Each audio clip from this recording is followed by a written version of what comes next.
Hey everyone, I just want to say a huge thank you to all of you for helping me reach 100 subscribers. I honestly couldn't have done this without your love, support, and constant encouragement. Every like, comment, and subscribe means a lot to me. Now let's keep this journey going. Our next target is 200 subscribers, and I know we can do it together. If you enjoy my content, don't forget to like, share, and subscribe. Let's grow as a family. Thank you once again. Luffy achieved everything. He found the One Piece. He reached Raftel. He became the Pirate King, and it destroyed him. When the strongest pirate in history suddenly wakes up years in the past, alive, surrounded by people who were once dead, it should feel like a miracle. But Luffy doesn't smile. He doesn't celebrate. He's tired. Now his crew, the Whitebeards, and even the Marines can feel it. Something happened at the end of the Grand Line. Something that made the Pirate King wish he had never reached the top. This isn't a story about chasing the dream. It's about surviving what comes after you win. Disclaimer. This story do not belong to me. The author is Curse by Jennifer Wilson. Respect to author. Chapter 22, Stupidity. Deluded deity, pompadour head, swirly eyebrow. Haruta hid a groan of pure dismay. This was getting ridiculous. The majority of their ship brothers were currently heading straight towards the entrance of the self-defense force base located at the side of the island where Aokiji was currently freezing the area. Meanwhile, Haruta was stuck with Thatch and the Pirate King's cook. Haruta didn't mind the additional firepower that the cook had brought, especially given his abilities to communicate across food. That was useful, especially since they couldn't risk being overheard by the two admirals. The cook's personality on the other hand was terrible. Bastard who can't leave my food alone. Thatch had already bore a grudge against him the size of Moby Dick as it turns out. Apparently, having thrown away a bowl of noodles that he had prepared with loving care was enough to rile Thatch up. And the cook didn't really help matters by insulting him from the get-go. So here they were, one biting back insults, one crossing his arms, and Haruta could only wish that Izo or Jozu or even Marco was here.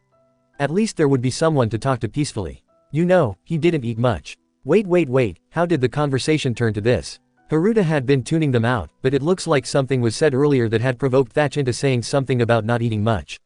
Haruta turned back to find a sad smile that had crossed Thatch's face.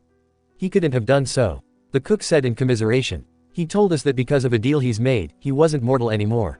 The only time he had a big feast was when he was boarding a ship. According to the second division, he had knocked out everyone on board, and while they were searching for provisions, they couldn't find anything there. Ace's second-in-command later reported that Goku had denied pilfering the stock, but he could still see traces of food around his mouth. Oh, that would be him all right. A smirk crept over his face, antagonism long gone. He used to steal from everyone's plates while at mealtimes. I had to put a lock on the fridge just to prevent him from stealing. Is that so? Sounds like our ace. Haruta snorted out. Too true, the second division commander had gulped down a meal normally served to people of Pop's size in less than 10 minutes, showing off an impressive stomach and appalling table manners even for pirates. Where did he learn that kind of dining etiquette from? Bandits. Of course, everyone else knew the passwords. The trick to getting him full was to give him loads of protein powder, and slow his eating rate down by offering him loads of dipping sauces. Even with his speed, he had to reach in order to dip the foods. A harsh laugh broke out. We used to say that there was no end to Lou, our captain's hunger, so what I did was to provide the girls snacks. Naturally, he would go for a share, but there was always a little extra of what he liked, which was meat in all forms. And I would never let my captain go hungry. There seems to be something unsaid in between them, but Haruta couldn't understand the uneasy premonition she was having in her stomach. Instead, the conversation ended as abruptly as it began, with the cook resuming his position at their back. There's something there. The cook gazed into the distance, where a green blip was getting larger and larger. In fact, it was almost visible now that the haze created by the rapid changes in temperature had moved away. In fact, it was a fat, serpentine object, one that Haruta could barely make out. Sanji made a quiet utterance, quirking an eyebrow. What did you catch sight of? A great rumble that shook the trees around it made the answer clear. This was one fine creature. Created from splicing dinosaurs of Little Garden, the bananadiles that called the desert kingdom of Alabasta home, as well as sea kings, it was a sight to behold. Furthermore, it was the recreation of the boyhood dream of one scientist, and was the ultimate manly formation of fairy tales and reality. Pity the fact that it was a man-eating dragon, of course. Oh, it's you again. And Sanji, their main guide, was treating this sight calmly. As though it was normal that this uninhabited, deserted base had living lifeforms that were comparable to the size of galleons or ships of the line, let alone that thing that was flying at an incredible speed towards them. Have you lost your mind? That thing is dangerous. Haruta screamed at the insane god of food as he got ready a pair of knives. And mayonnaise. It's not food. Of course it can be. Wait a minute, that's not the point right now. Thatch pointed towards the dragon. Doesn't it look like it's flying away from something? Huh. Haruta squinted her eyes. What are you talking about? Shit, let's get our asses out of here fast. Because the expression that the dragon wore was not determined and focused on its delicious-looking prey. Instead, it looked alarmed, with desperation and outright panic written all over its snout. Without a word, it fled past them, as though they had barely even appeared on its radar. And no wonder, as all three gazed on the monster, no, the terror of Punk Hazard. Grog. The purple axolotl continued its steady movement, eyes focused on the dragon right in front of them. Then, it abruptly focused on them. Shit, we're seen as a good replacement. Thatch hissed. Okay, now we have to start running. Sanji started to chase after the dragon, but by now the dragon was miles ahead of them. Thatch and Haruta followed, but both had long since realized that the effort was useless, as the dragon was way ahead of them. It's no use. We can't catch up with it. Thatch breathed out heavily, banging against his chest. Of course we can. Sanji snarled back. Now think of boobs. What? Haruta arched an eyebrow. How does that help? Boobs. I remember, back when I was in this exact same position. Sanji breathed out. Back when all hope was lost, I simply opened up my jacket. He gripped the area under his chest. Nami Swan. He screamed out as he raced ahead at a speed that was unreachable by mere mortals. What kind of perverted power-up is that? Thatch roared. This was insane. This was just insanity at its very highest. How had this guy become a member of a crew? Shut up. I'm a spirit fired up by passion. Sanji retorted as he madly dashed towards the fleeing dragon. With one burst of flame, the dragon was startled, slowing down its desperate flight for safety for just 1 second. 1 second was just enough for Thatch and Haruta to get on the dragon's back. It was also enough for the creature to increase its lead towards them. Fly faster. Haruta banged her fists against the spine of the creature they were relying on contract. The dragon let loose a moan, as though it was complaining against its fate. First some tasty prey fighting back, then more tasty prey causing its elder brother to injure itself. Finally, a dangerous thing had opted for it to be its own prey. Today was not a lucky day for this dragon. Unfortunately for the creature, it seemed that its unwelcome riders were less than sympathetic to its predicament. Gah! It's gaining on us. Sanji cried as he fired shot after shot of flames. Not only did he have two sword users, who weren't exactly the best at long-range fighting, he was running out of stamina to fire the next few shots as well. Smiley appeared to disperse every single blow, growling the same as the three raced away from him. We've got to get to the marine base. Sanji bit out. It's our only way out of this. Who the hell released him anyway? Caesar only started promoting the poison gas weapon when we and Trafalgar Law were present. What changed? Sanji thought to himself as he continued to send one diable zombie after another. A few hours ago. SMO Kitsune, how long have you been on this island? Mary's bad temper was still evident in the curt tone towards the representatives of the self-defense force. Not that Sniper could be angry at her for that. Allying with someone whom you were enemies with was always disheartening at the best of times, and coming to blows at a crucial time like this wasn't the best idea either.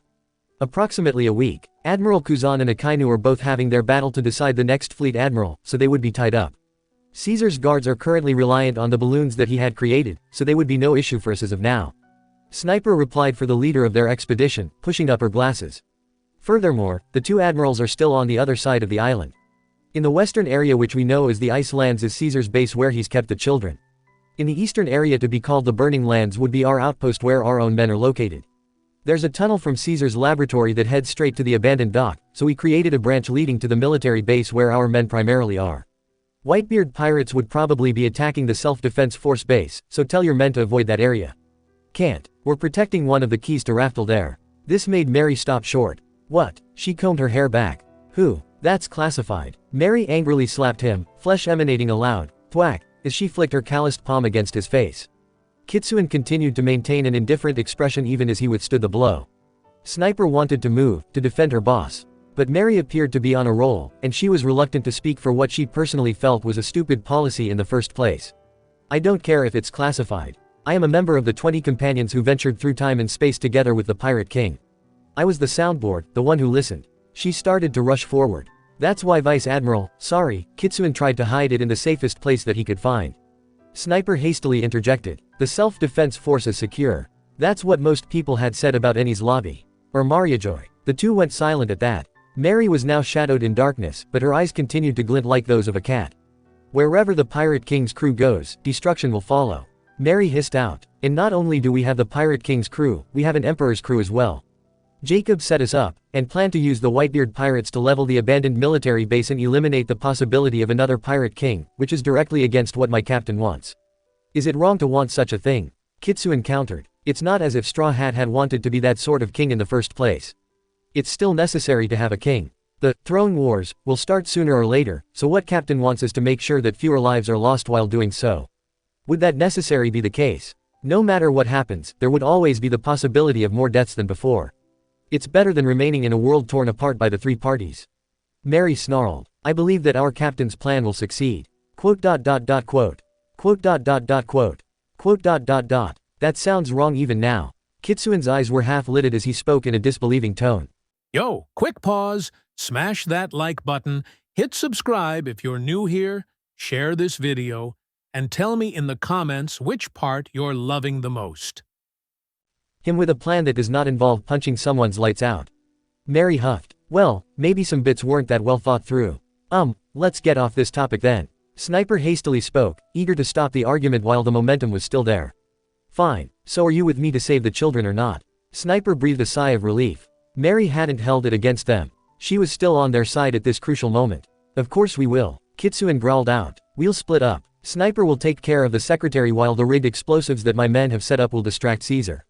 Mary, you have the antidote, right? Of course I did. Mary grumbled. I'm not foolish enough to think that things haven't changed at all, so use this. She tossed something to Kitsune. What is it? Sniper tried to see what the object was, but as soon as it landed in Kitsune's hand, it was quickly hidden away in one of Kitsune's cigar-laden pockets. Something in case of an emergency. Mary answered as she continued to head towards the biscuit room. Hurry up, won't you? Sniper, despite herself, gave a grin. Mary was still the reliable bartender friendly to both parties even after the tragedy at Dawn Island had struck. Hopefully they would still be able to hang out at Mary's bar after this disaster of an operation. Danger alert. Baekzo screamed out. Their cool boss had told them to stay put and watch. If the beacon went off, then that meant that the sole female of their testosterone-filled base was in danger. If strobe lights flashing in an emergency pattern, then their commodore required their aid. Well, they didn't say anything if flames were to appear though. Baekzo knew in his heart that they were technically not supposed to be acting as support while the big fleet admiral deciding battle was being fought. But their female captain had such beautiful sad eyes that he and the rest of Unit 1 had no choice but to assent to her pleas. The fact that their commander had mentioned not to say anything to the current G5 base commander as well was a tiny bit suspicious, but then again, sparkling dewy eyes. Baekzo was so weak to those. Baekzo's vision. Oh soldier. Their lovely female lieutenant cried out. We have to rescue those children. Baekzo's stomach didn't only possess butterflies. It had moths and bees buzzing around his brain, making him feel woozy, while his heart seemed to be lit up like a steak. Of course I will, he cried out. End Baekzo's vision. That woman was enough to make a man go mad for a wink. Now tell us, where the hell is your leader? Fire Fist Ace was there. So was Phoenix Marco. So was Diamond Jozu. Baekzo was going to die. But he would never, ever betray the sole female of the entire unit. Even when they were outnumbered, overpowered and outgunned. This was a unit of G5, damn it. Like hell he would sell out the beauty of the base. She's not here. Another spat onto the Whitebeard pirate's shoe. You will never capture her. I'm not referring to a her. I'm referring to the asshole who poisoned Pops. Fire Fist shot back. We don't know anyone else. Pike shouted. We are just here to guard this place. And set up the merry explosions of Punk Hazard, but like he was going to tell them that the whole place could explode into fiery hell with a push of a button. Then again, maybe not. This was a fire logia after all. If Baekzo wasn't sure that the explosives were going to be effective, he wasn't blasting this place to Kingdom Come if Fire Fist could easily manipulate the flames. Then out of the way. Ace threw a fistful of flame at Baekzo, but Baekzo instinctively dodged the blow. Then he remembered what was behind him and tried to move back into position, but it was all too late. Grog, what have they done? Oh gods of the sea, why must you be so cruel? Smiley's got released. One of the men standing at the back. Oh this is just fun now. What's Smiley? Diamond Jozu asked, scratching his head. Baekzo moaned weakly, horrified at what he had indirectly caused. Poison gas monster that was fed a devil fruit by the mad scientist of the area. The first person replied in a deadpan voice as Baekzo's own eyes widened. How had this pirate known? That was supposed to be a secret. Ace you idiot. Phoenix Marco groaned. Now what? Present time. Oi, R.O. R.O. squinted to see Kitsune's face morphed into a deeper frown than what seemed like his usual. I heard from Mary that you were suffering from shell shock. You sure you're ready for this? R.O. gave a wry smile in return. I probably won't ever be ready for this until I'm willing to face up to it. He replied, as he continued to jog after the Self-Defense Force representative. But I have too. The scars on his chest twitched. Calm, I've got a kid to protect. Oh, didn't know any kids, Kitsune said as he turned back to follow the tunnel towards the self-defense force base.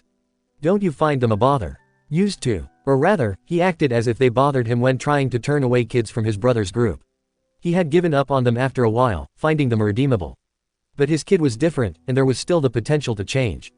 He was a D, after all. Even if the D were his natural enemy, there was something in him that told him that Law was special. But he's not a kid anymore. He's a supernova actually. Pretty cool, huh? Kitsune frowned. I'm actually a Marine, you know. Was moved to G5 after Marineford. Sorry, bad habit. Even Ro's excuse was flimsy to his ears. Quote. He really shocked me when he came back with those tattoos though. So many of them. Wait, Kitsune waved a finger. Supernova. Tattoos. Thereafter, he palmed his face. You were talking of the Surgeon of Death, right? Trafalgar Law. Ro smirked. Pretty cool, huh? There was a long drawn-out groan as Kitsune put both palms on his face. You are the father of that damned, whatever. I don't care anymore. Huh, I had the unfortunate opportunity of encountering your kid. First impression, arrogant bastard that flipped the bird at just about every opportunity. Kitsune shook his head in disbelief. You taught him that? Quote. He's adopted. Judging by the twitch of muscle Ro could see from his position, Law might have just frustrated Kitsune just a tad bit more than the usual Marine. If I see him again, it'll all be too soon. Kitsune replied as they came to a stop. Something stepped out of the shadow, dressed in a marine coat, a suit, a pair of sunglasses. Ro froze. His heart felt like bursting out of his chest, and there seemed to be blood leaking out everywhere. He had bit his lip. No wonder. It's so cold, but his mind was filled with terror. Why was he here? Shit, Law, get away from here now, it's the First Corps zone. Quote. Vice Admiral Virgo. The polite tone in Kitsune's voice was barely masking the anger that roiled in his chest. Sir, Commodore Smoker. The scene from Ro's worst nightmare greeted in a cool voice. What are you doing away from G5? Offering support for a friend. Kitsune, no Smoker replied as he lazily stood to attention. Moral support is good and all, but it can't beat actively cheering for him. But what could you be doing here? Virgo repeated his question. Well, Smoker grinned as armament hockey covered his fist. I can't stand to look at trash for too long anyway. With a rush, the two were tangled up in a fight. Smoker didn't disperse into smoke, but rather continued to coat his weapon with hockey as well. But Virgo was a natural hockey user, and that did not stop him from wincing when one of Virgo's punches hit close to a nerve cluster. Go, Mary's employee. Smoker gave a prideful grin. I'll finish this up in 15 minutes. This earned him a throbbing vein clearly seen on Virgo's forehead as he tossed yet another fist at him. Then, Virgo recognized him. I thought you were dead. Virgo snarled. How the hell are you still here? Me. Calm. He can do this. This man had been stuck undercover for a while. His skills are rusty. In the meantime, Ro had trained like hell was at his heels so that he would be able to protect Law. He can do this. Marine Code 01746. At Smoker's whistle, Ro threw down a gas canister, causing smoke to fill the room rapidly. As a Logia, that would be enough of a smoke screen. Virgo wouldn't be able to distinguish between what was Smoker and what was ordinary smoke. Commander Don Quixote Rocinante, silent, he caused a small privacy barrier to cover his face. Like Law, he had been trying to control the size of the orbs he could control. The thing is that with devil fruits, the sky's the limit. Law's shown this when he not only swapped things about, but even swapped personalities about, leading to one fine day where those on board the vessel woke up with different bodies than they had gone to sleep with the day before. It was pretty funny, after things had settled down and everyone was in the right body. And Law blushed as though his head was on fire, that was cute as well. He was a soundless human. Sound is primarily propagated by the use of vibrations in the air. Not only could it be used to trap sound, but prevent smoke particles from diffusing into the spheres he created as well. Without the rush of air, the smoke bomb disguising his weapon, Rocinante's gun made no sound at all as the shot rang true.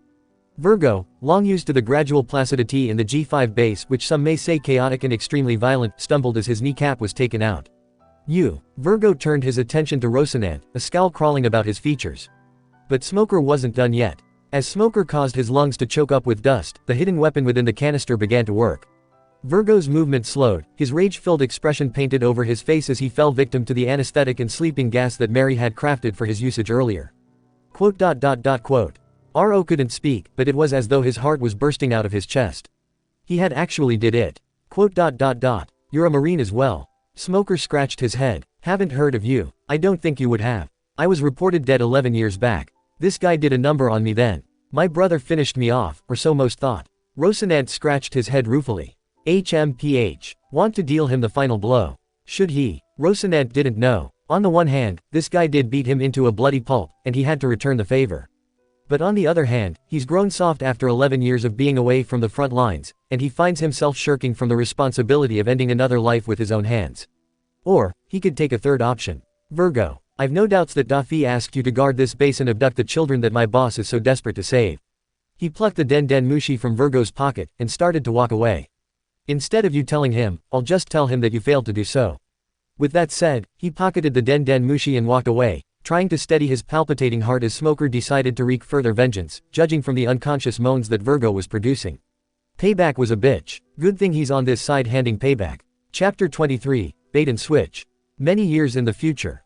Captain Luffy. The young woman stood up, hurriedly rubbing at her eyes. Is it true then? Rather than a reply, the Pirate King sat down heavily, holding his head in his hands. Slowly, he gave a nod. Feel free to yell and scream at me. I deserve it, he morosely said. They didn't have to come after me. It was their choice, she says, shielding the hurt that his death had brought to her heart. I knew it long ago when he sailed away. Only bad things come from deaths, or so I've known. You don't hate me, he whispered, uncovering his face. Luffy's eyes were brimming with tears, and so was hers. But she was a listener by nature, and so she quietly cupped his face, and brought her nose close to his. No, I don't. But why have you come? The young woman stroked through his dark hair. Her loved one had departed, but his wishes had remained true. And she had loved each paper that retold his stories like pages from a fairy tale. His exploits were almost akin to the imaginary explorers and sailors that he used to think up on a beautiful summer day like this. I need you to be part of something, Luffy said. What say you to being my companion? Companion, she echoed, frowning in thought. For what? Luffy scratched his head in quiet thought, before taking out a piece of parchment. On it was a picture of a ship so unlike any she had ever known. For one, the dimensions seemed to be extraordinarily huge for a ship. For another, there were various mechanical things attached to it that she could not recognize. This is only going to be a backup plan in case negotiations fall through, he said, no humor in his voice.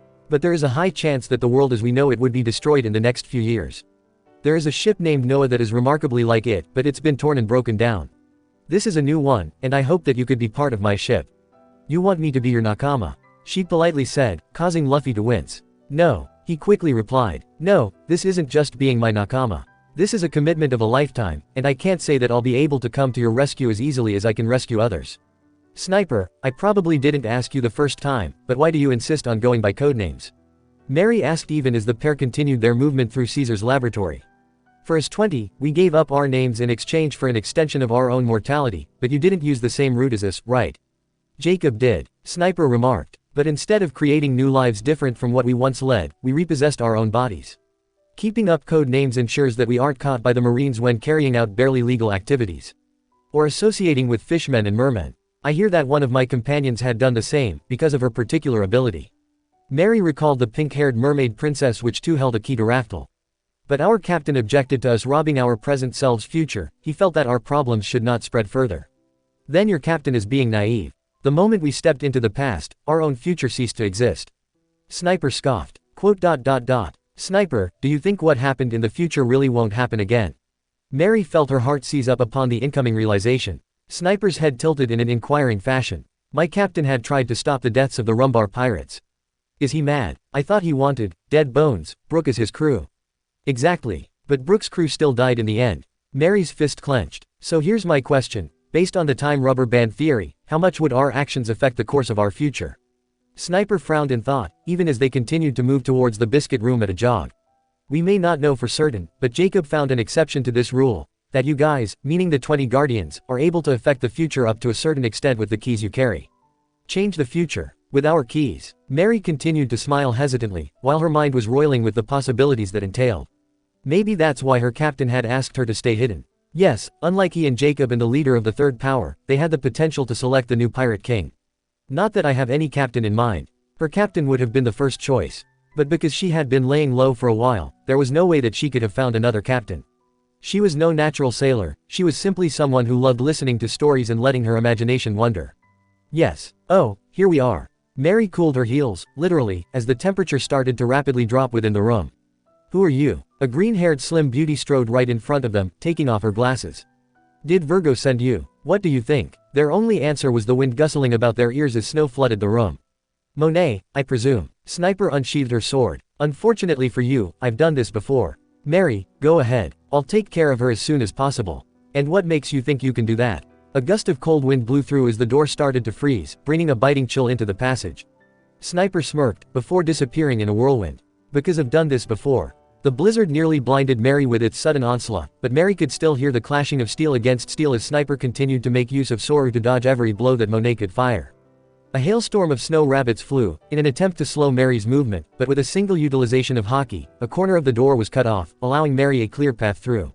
Mary whizzed past the fighting duo, right into the connecting tunnel. Right then, onto the biscuit room. Mary nodded, continuing her journey onwards. "What are you?" a hoarse voice croaked out. Sniper simply looked on as the secretary tried to reassemble her body back together. But she continued to fall apart, fear cutting through her like no sword had done in this lifetime. Sniper touched her shoulder, where the nerves had frozen. Yes, she knew that there were better ways to ensure that her target was solid enough, but why had she allowed herself to be bitten there once again? Was what Mary said genuine? Or to distract her? Sniper knew that the Marines should not have killed the closest companions of the Pirate King's crew. Instead of extending the uneasy peace, they had created an overwhelming enemy as the web surrounding the Pirate King became clear. And Mary was one of the examples of people who should have never been wronged. Hell hath no fury but a scorned woman indeed. A vigilante. For that was what she was, a person unsanctioned by any government to enforce her own form of justice. Who could be certain that their definition was correct? The Neo-Marines who held their absolute justice. Or the self-defense force, whose creation was motivated by the Pirate King's actions. Sniper didn't know justice anymore. But was that going to help her? The purpose of coming to the past was to ensure that that didn't happen again. But by following orders, were they retracting their steps and delving into hell itself? Or were they acting as the devil's advocate to the selection of a king? She felt a rush of air behind her. With one flick, she drew blood. The Snow Woman fell, her last-ditch attack backfired. Blood gurgled through Monet's mouth as the would-be harpy breathed her last. Sniper stared at her dying opponent, pity at the woman who aided the Don Quixote family in taking over Dressrosa. She couldn't hate her, both were women being pulled by very different fates. But neither could Sniper sympathize with a woman who had chosen such an unworthy person as Doflamingo to be a king. If you're still alive even after this, then hear this: I knew people like Don Quixote Doflamingo. They're people who love only themselves, and as much as their subordinates are deceived into thinking that they are the exceptions. Careful there. Wouldn't want to hurt yourself, would you, little snipe? They're but just pawns. You'll never understand, Monet whispered. Oh, I do. Pity coated her voice. But I found a better commander to follow. She frisked her opponent's body and found the Den Den no Mushi hidden in Monet's clothes. Sniper was envious. How had she hidden the snail in those tight-fitting clothes? And with a few flicks of her sword, damaged the receiver. Doflamingo won't be able to give orders directly now. If you do think of trying to kill us all, be warned. We have it all covered. While suicide runs were her men's specialty, they still had practice in setting and defusing explosions. Purupurupuru. Mary. Sniper, you liar. Mary's tone was as biting as the wind in the tunnel. There aren't any children here. Captain. She materialized next to the cloaked king. Ka Mary. Her captain spoke monotonously, motioning towards the fallen figure. I have something for you to take care of. She knelt, eyes monitoring the dead, no unconscious man. Several gunshots. Signs of having been kicked in the face, possible concussion. Lips turning blue, but chapped and dry, implying malnutrition of some kind. How the hell was he still alive? Something was crying in the distance. Her captain's head shot back, turning his gaze towards the crier. Mary, stabilize his condition. Boy, come here. The small person stood back, wrapped in a warm cloak of his own, but continued to feverishly cry regardless of the shushing sounds that her captain had made. The snow made the white patches on his skin stand out even more, but rather than shivering in the cold, his hands made grasping motions towards the unconscious soul. Can you heal him? Her captain bent down, scooping the boy in his arms. The boy instinctively curled up, but continued to reach out for the man lying between them. Mary glanced at him. Luffy, no Saru continued to wear the indifferent expression of many years, but there was something like desperate hope peeking out of those blank eyes. Her captain had been apathetic to the cries of those surrounding him for over 30 years. Perhaps it was to be expected, as he refused to take on more burdens that he couldn't carry. Now, however, this man had grown more determined, more pig-headed than his old self. Mary looked at the patient on the ground between them. Broken bones, possible concussion, heavy blood loss. It was about time these healing hands were put to good use. If I can look after you, she said, pointing at her stubborn yet optimistic captain who was now grinning at her like a complete idiot regardless of the alarming situation that they had gotten themselves into, I can probably look after him. Saru's loony expression softened into something like a grateful smile. Then I thank you. He handed her the wary-looking boy who looked confused at this sudden turn of events and cradled the man between his arms. Let's go back to my ship. There were several cannons fired in the distance, but both she and the captain who had lost his name ignored it as they continued their journey back to the opposite shore. Trafalgar Law was absolutely terrified when he woke up. And no wonder, for he had fallen asleep. In a stranger's arms. While not lying down at all. His hands and legs felt numb, and refused to move even as he willed them desperately to do so. Was he captured? If so, who had done it? The Marines? The Don Quixote pirates? Or the pirates that Cora-san had stolen from? Cora-san, he yelled, attempting to sit up, but was motioned to lie down by a woman. A nurse. He watched her closely. What was she going to do? Law froze. Minion Island had no hospitals to begin with. He turned, and looked out of the open window. The sea, and the horizon was gently moving up and down. A ship then, but not the Don Quixote ship. Nor a marine ship. Who had kidnapped them? Could they be after the Opope no Mi? Or were they bounty hunters taking advantage of a weak and immobile target? Law was not going to let anyone take him by surprise. He reached out for a pocket knife he usually kept on him, but instead of the clothes he remembered wearing, Law found that he was wearing a clean set of pajamas. Hold on and let me explain, she said, stilling his movements. It's been 2 weeks since I picked you off Minion Island. Your friend is resting in the next room. I am not out to capture you. She opened her palms, displaying no weapons. Law scrutinized the woman more carefully. She had long blonde hair tied up in a loose bun, and dressed in normal clothes, not unlike the ones that civilians wore. The ship that they were on seemed worn down but well maintained. My name is Mary, she said, pointing at herself. How about you? Law was tempted to answer, but shook his head. Instead, he tried to stand up, but fell over clumsily instead. The woman winces sympathetically, and he could hear the sound of her footsteps as she bent down to pick him up. Law tried to thank her, but the first words to come out of his mouth was, "Where's Cora-san?" The woman sighed, shaking her head. "I'll bring you there," she said, opening her arms. Over Law's weak protests, he found himself being carried from one room to the next. And gasped silently as he met the sight of his friend lying prone on the bed.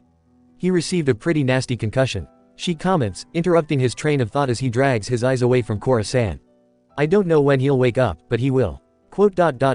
Thanks, he says. Out of the last 6 months, no one had looked at him with those eyes that said, I want to heal you. Instead, they wore scared, terrified expressions that they were going to get the amber lead syndrome from him, and that it was contagious.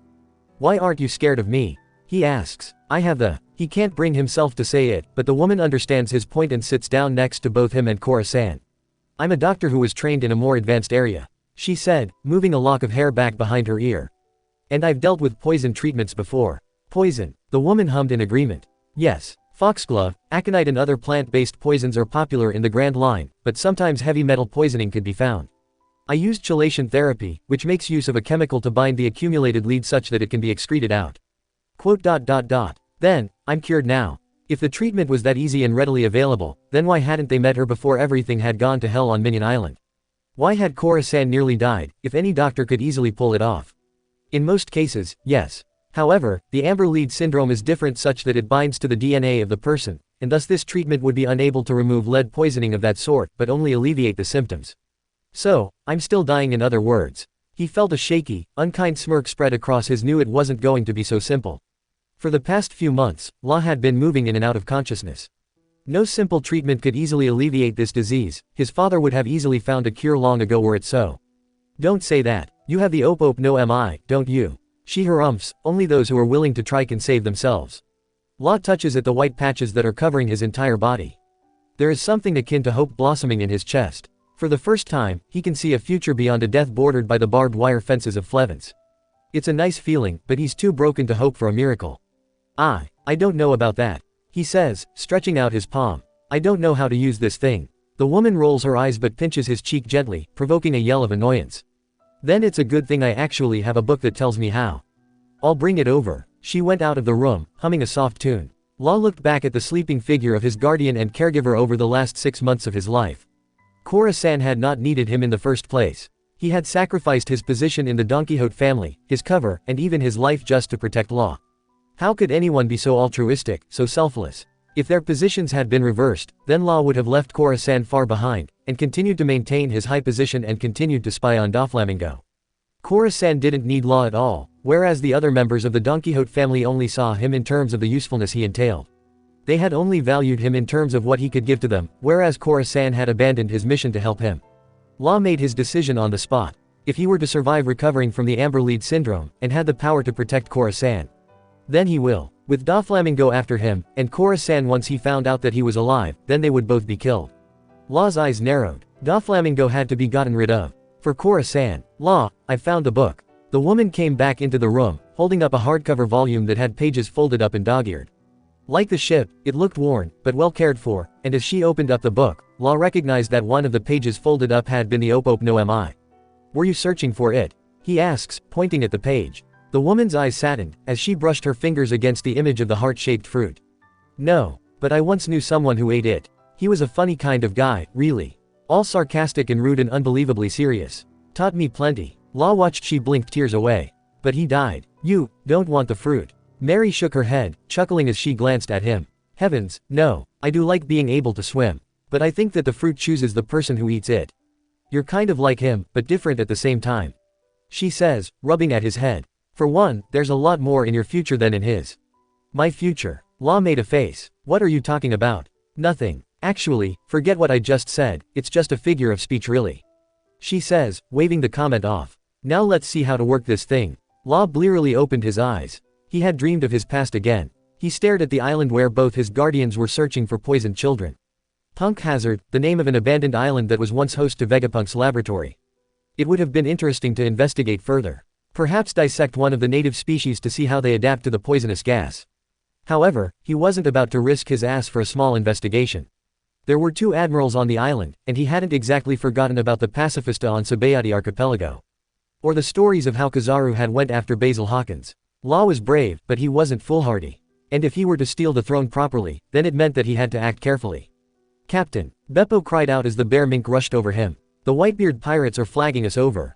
Law's jaw dropped figuratively. The hell? He wanted to tell his men to submerge, but before he could do so, something landed on his ship. I knew I recognized the ship. Some pipsqueak shouted out. Law blinked once, twice, and stared at the creature. Are you a mink? Because the thing standing on his deck seemed to be crossed between a raccoon dog and a human. No, he's not from Zoo. Beppo helpfully interjects. Looks like one though. No, I'm not. The thing grabs him by the wrist, and he wrenches it away immediately. Who the hell are you then? I'm from the Straw Hat Pirates. Oh, so he was with Straw Hat then. Don't care. Get off my ship. Even when they shared some experiences on Sabayati Archipelago, that didn't give a reason why he had to help the Straw Hat crew as well. I need your help with a patient. Despite himself, Law's ears pricked up. Oh, who? He said, tapping his feet. The Tanuki, cotton candy lover, Chopper, that was his name, bore a grim expression. Whitebeard. Oh, the captain of this ship was ill. That's interesting. Reports from the New World told of how the man had been injured at Marineford. Was that the outcome then? And why would I rescue a rival to the throne then? Chopper huffed. Because he's a patient, and I think it's the doing of the fleet admiral. Oh, so it was Jacob behind the lack of Whitebeard's appearance then. However, Law reminded himself that he wasn't about to waste any energy that could have been used to rescue Cora-san. And that by helping Whitebeard out a bit, he was indirectly assisting a rival for the throne of Raftel. Not to mention he wasn't obligated to do anything for the Straw Hat Pirates anyway. But Law had to get back at Jacob for risking Cora-san's and Mary's lives for a couple of children. And there was the matter that he was not going to move a finger to assist them in doing so. Good things come to people who do good deeds as well. Well then, let's see what I can do about that. He says, pushing the brim of his hat downwards. It would be interesting to play with the sophisticated medical equipment that he knew had to be on board that ship. The man was an emperor of course, and had to be able to get the best technology that the Grand Line could offer. Law might actually be able to acquire something useful out of being a Samaritan in this scenario. Oi, I'm going on board. Shachi, Beppo, take charge of the scalpel while I'm gone. Shachi and Penguin breathed a sigh of relief. Idiots, as if Whitebeard was in a well enough condition to cause an earthquake in the first place. Then Chopper grew 5 feet. Maybe Shachi had a right to worry after all. I'll carry you there. The now larger version of Straw Hat's crew jumped up, and leapt over to the Moby Dick. What had Law gotten himself into? I don't understand. Smoker ran his hands through his hair. Sniper and I had confirmed that there was the presence of children there earlier.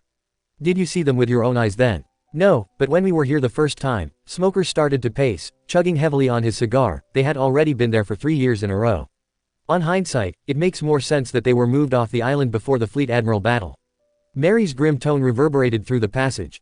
If the admirals were to discover that such an inhumane experiment was being carried out, Aokiji would never have kept this quiet.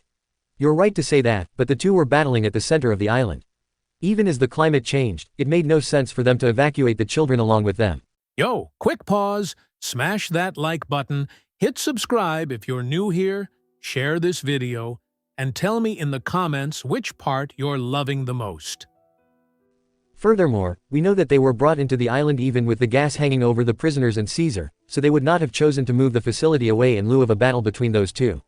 In other words, they're hidden within the facility. Sniper, we're currently in which building? We've just gone from room A, which connects between the entrance of the research institute to the second room, room B. I went ahead to the biscuit room while Sniper finished off Monet the secretary. There are plenty of prisoners there, but they refused to provide information under interrogation, so no dice there. Very well, Smoker said, frowning in thought. Sniper, destroy the SAD. Wait, Rosinante interrupted him, frowning. If we destroy SAD, we'll rile up Luffy and Kaido, which is what the Marines won't be able to survive as a divided group. However, if we were to make it appear as an accident, then Kaido would come after Luffy instead, thus avoiding the blame. Aren't you contradicting yourself? How do we I see. Smoker rubbed his chin. That makes sense. Could you explain? I still don't get what RO is planning to pull. Say if a certain pair of admirals were to accidentally wreck their place, then the liability is on Doflamingo for not protecting it before because both of them have spies in the Marines, one of which we had just recently gotten rid of. Smoker's mouth twitched. I believe that his job was to protect the SAD production line, while ensuring that news of the children had not gotten out. However, Kaido, being a perfectly normal pirate, would be understandably furious, and thus would blame his supplier, Luffy. This would lead to a clash between the two, leading to immense pressure on Luffy. Doflamingo transfers his anger on Caesar, and thus with both Doflamingo and Smiley to deal with, leaving his men nice and easy to handle. Smoker finished. And how do you think that we're going to get those two to come up to the research institute? Mary muttered in return. Bait coming in 5, 4. Oh, you've got to be kidding me. Smoker commented. So once again, we're relying on them. Again. 3.2. Got it, we'll continue to eliminate surveillance cameras then. Thank you very much for your assistance. 1. There was an almighty crash from the wall above them, and as light shined directly down for the first time in years, there was a roar of frustration as the gigantic reptile flip-flopped, toppling under the weary strength of its long flight. 3 pirates met the eyes of 2 Marines. Ah, Smoker. Good timing. Smoker felt his palm meet his face. Good day, Black Leg. The Pirate King's cook grinned. Chapter 24. Hell hath no fury but a woman scorned. Oh, Jacob peered at the screen. So they've decided to abort their mission. Smoker's become more convincing than ever. He let out a tinkle of laughter. But Captain Smokey, Jacob sang out, twirling a curly hair between 2 fingers. Do you think I wouldn't have accounted for your betrayal? His eyes narrowed. I won't let you go so far as to do that. He stood in front of tapestry, fraying at the seams. As carefully as ever, he unpicked one loose thread. He plucked a hair from his head, before twining it around the emerald green thread. Then, he removed another, which had gotten stubby, and again he intertwined the slate gray with his own hair. Now, little puppets, work for me. He leaned back in his seat. It'll be interesting to see what comes next. Do you think it would really work? People have been trying to create giants for centuries to no avail. A disguised Jacob motioned to the young Caesar. The young and confident scientist nodded enthusiastically. Jacob inwardly shook his head in disbelief. It was hard to believe that this upstanding young talent would grow to be the sociopath of his time. But nurture had its own input as well, and far be it for Jacob to discourage another's talent. Of course it will, he boasted. Just put this X and Y. Ah, but how about this? You know how parameshes are so common, right? But zones are pretty rare. And Logia the most of all. I don't understand. A spark lit off behind the scientist's eyes. It could be possible. Yes, it could. Especially with Vegapunk's lineage theory. Then it's simple, is it not?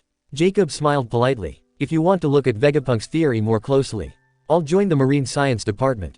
There's bound to be someone like me. Caesar excitedly said. Then he grew quiet. There would be, won't it? Someone who doesn't feel a thing when someone's hurt, I mean. Insecurity lied under the confident bearing of the proud man of science. Of course there will be. Jacob heartily replied. Caesar clown bustled away, delighted. If one didn't use scientific methods, how could one call himself a scientist? Jacob didn't pity the gas Logia, that was for certain. Even he had his own standards. Everyone, this is Vice Admiral Smoker of the Marines. A pin could have dropped and rattled audibly with the silence that ensued. Both Thatch and Haruta stared in disbelief as the white-haired Logia palmed his face once again. Cook. Haruta pointed at Smoker. This is a Marine Vice Admiral. Yeah, didn't I just tell you that? The Pirate King's cook puffed at his cigarette in a relaxed manner, a contrast to the tense manner of his 2 temporary companions. This guy tried to kill us not a year ago and you're saying that we go along with him. Thatch shook his head in disbelief. Are you mad? I appreciate the lack of trust you're showing me, Haruta snorted at the sarcasm, but we're wasting time here. Black Leg, what are you doing in this base? We heard that your head was responsible for poisoning our captain. Haruta crossed her arms, so where's the cure? Poison, Smoker echoed, before shaking his head. A guy like him, he's way too straightforward for that kind of. He suddenly stopped talking, face locked in a frown. Quote. You've thought of something. The cook had hit the nail on the head, judging by the wary glance that Smoker was giving the transponder snail. Our orders were to rescue the children present here on Punk Hazard, and to stop Caesar Clown's illegal activities. Smoker shoved a few reports at Sanji. The cook glanced over the papers. Evidence that there had been ships traveling to and from the deserted base, as well as large amounts of organic drugs being ordered and transferred via Dressrosa. The disappearance of a few bodies that were supposed to be present after the poison gas had evaporated, leaving the marine investigators suspicious as to the whereabouts of those that had been left behind after the evacuation. Finally, missing child reports from nearby islands with photographs of familiar faces and witness accounts detailing the disappearance of preschool-age kids from civilian neighborhoods. However, the other investigation group has found no trace of these civilian children at all, raising questions as to the purpose of us being here. We suspect that the commanding officer or his vice head had deliberately led us into a trap, and that our group would have been decimated by your men, or that Caesar Clown would have finished us off, leaving both parties trapped. Smoker continued, crossing his arms. Sanji let out a hiss. So the fleet admiral had been playing them against each other, gaining the fisherman's advantage. He had known that Smoker had been stuck at Logatown precisely because of his willingness to countermand orders, forcing Black Cage Hina to constantly support his position. It was only after Marineford, when his own abilities had been proven in front of the higher-ups, had he been elevated to a position more suited to his own abilities. In the Marines, most would think that might makes right, judging by the powers that the admirals and vice-admirals possessed. However, the Marines had several warring factions within. Akainu's faction was the most dominant one, with Doberman and Momonga chief among his followers. As a result of being familiar with a few scions or princelings whose fathers were also in the world government, Akainu was popular with them, and through their influence the Five Elder Stars. Aokiji, though not actually leading, was seen as the figurehead of another faction, with several of those who served under Garp the Fist choosing to follow him. Aokiji was also reasonably popular with those on the lower ranks of the totem pole due to his easygoing manner as opposed to Akainu's aggressive bearing. When Akainu had won, there had been greater control extended over the Marines. But at the same time, there was greater welfare for them as the Marines went through a few rounds of conscription. By forcing those of great powers into the Marines, Akainu was able to get more benefits such as pensions as well as protection of civilian members of the Marines, incentivizing them from deserting. This had led to greater voluntary enlistment, as the pay for the average Marine was increased as well due to the increased budget that the Marines had received due to the higher-ups negotiations. Were Aokiji to be the winner, he would have practiced moderate justice. With his style, a laissez-faire treatment of pirates and civilians alike would have been in place. There would be less tariffs, because Aokiji was known to promote entrepot trade in his home port city as well as in the territories he used to govern as a vice-admiral. To the world government, that would have been a disaster, but Sanji could see that there would have been less of an incentive to turn to piracy. In that manner, there would have been stronger trade links between countries as people sought to turn their efforts into money, rather than risk their lives against the world government. This would in turn have led to less support for the Marines, but the welfare of the average civilian would have been better off. However, Aokiji was not favored among the higher-ups, and it would have been more likely that he would have been placed on a tighter leash and given less budget to do as he will. Akainu was a beneficial fleet admiral to the Marines and had led the world into a few years of uneasy peace. Aokiji would have been a better fleet admiral for civilians, but there would have been no way for him to unify the Marines from the already widening gap between those of absolute justice and moderate justice. It's a sad day when one has to choose between a merciless, mad dog, and the seemingly harmless guy who handed you your ass and joined the Blackbeard pirates. When they were strong. However, we've got a problem. Mary's reported back telling us that there were no children to be found. They're still searching, but I've assigned them to destroying the cameras and evidence while I'll try to, accidentally, destroy Sad. And how do you suppose we accomplish that? It'll be pretty obvious that something's suspicious. Haruta arched an eyebrow. A sharp smirk spread across Smoker's face. Doflamingo will get into trouble for not taking proper precautions against the fact that the base that he's using happened to have two admirals on it. And the best way to do that. Screw you, bastard, Ace shouted back as the two Marines and assorted pirates raced ahead. You agreed to being bait, didn't you? The cook raised his eyebrows. Why the objection now? I agreed to being a distraction. Not this. Ace roared as he continued to sprint away from the rest. Gurog. Growl. It appears Smiley disagrees with you on that. Jiru thumbed at the poisonous monstrosity that was now eyeing Ace as its new meal. All in favor of abandoning Ace to that thing? Thatch jokingly asked. Agreed. Those of G5 shouted back as Vice Admiral Smoker grunted. WHO asked you. Ace threw fireballs in an attempt to deter the axolotl from its path, only for it to continue to explode and separate into several pieces. Ma, the head of the subordinates puts his finger in his nose. We'll take you on after the whole shebang is over. Several other Marines gave a nod while Smoker palmed his face as though it pained him to do so. Swordsman, why don't you make a move? Smoker muttered. I'm fully aware that you had evaded capture from that monster. We had Kindman to help us. The swordsman waved at the monster. Cutting fire isn't exactly the best way to handle this thing anyway. With a flying leap, he disappeared from the gas balloon that Unit 01 had commandeered for their own, instantly reappearing right next to the smiley creature. With this sword, Shisui, I cut thee. With this sword, Wado Ikimanji, I take thee. With this sword, Sandai Kidetsu, I reap thee. Santoryu Ogi, Ichidai Sanzen Daisen Sakai. His sword lit up with a bright white light, intense heat burning away at the shadowed edge. In quick succession, massive slashes were delivered to the smiley creature, causing it to stumble. Portgas, we need one extra large fireball to finish it off. The alleged god of food called out from his vantage point. Marimo, take care of the remains. All right, Dai Enkai. Smiley was rapidly consumed by the flames. It gurgled, lurching to one side, growls slowing and growing softer into whimpers. The salamander slumped in its position, its toxic head lolling as it feebly tried to make a move towards the group. Disclaimer: this story do not belong to me. The author is cursed by Jennifer Wilson. Kokuho, Otatsumaki. 1 twirl, 2 twirls, 3 twirls. Wind surged around the swordsman, provoking a gust to blow the dirigible that the others were riding into drift off course. As the Marines scrambled to shift back to its original heading, a dragon-shaped tornado rose into the air, roaring with the might of 1,000 men as it wound through the air, causing rocks to be swept up in its wake as it flew straight into the poisonous creature. With one last mournful cry, the creature literally exploded, sending flaming bits of poison throughout the atmosphere. It rained down on the ground, burning acidic potholes wherever it landed. Be more careful, you shitty Marimo. The cook shouted out. I am being more careful. The swordsman shouted back. Why don't you pull your own weight too? Cloud tempo. The navigator shouted out, raising her baton. The sky rumbled, clouds gathering around them, and there were shouts of dismay. Watch out, Weather Witch. Thatch could hear one of his fellow commanders shout out. This thing's filled with flammable gas. If the lightning hits, we're all going up in smoke. I know. The navigator shouted back. Rain tempo. The overcast clouds appeared to collapse, causing the previously clear sky to drizzle down towards the ground. The fires around them were extinguished, slowly cooling the temperature on the ground. Oi, Ace returned to human form. I'm wet. Sorry. The woman didn't sound sorry at all despite her words, and Thatch had to hide a chuckle as the fire Logia was carried onto the back of the swordsman. The two seemed to blur into the background, reappearing almost instantaneously back on board the ship. What was that for? Ace loudly complained, his dripping black hair at odds with the slight hint of smoke rising above him. His soaked hat drooped in front of his face, provoking it to be yanked off as he tried to reignite again, only to have a sea stone-tipped jeet slammed right on its flat surface. Flammable gas, fire fist. The vice admiral pointed right at the balloon above them. Marco audibly thumped his head against the side of the airship, grumbling in dismay. Oh yeah, right. Ace rubbed his head sheepishly. Then he started. Why the hell didn't you do this earlier? He stuck a finger at the swordsman, who was leaning against the railing. What was the point of me being chased by the damn monster if you're able to get rid of this thing anyway? He huffed. Because we're trying to lure those damn admirals to the laboratory. The green-haired swordsman replied, giving his sword another twirl. A gentle breeze brushed past the two, causing them around them to shiver in place. Guys, I think we might have just succeeded that. Haruta called out from starboard side. Thatch, hearing this, made his way quickly to where Haruta was, and stared down below to find two very familiar personages. One figure, angry and red and speeding across the landscape in a fiery smear.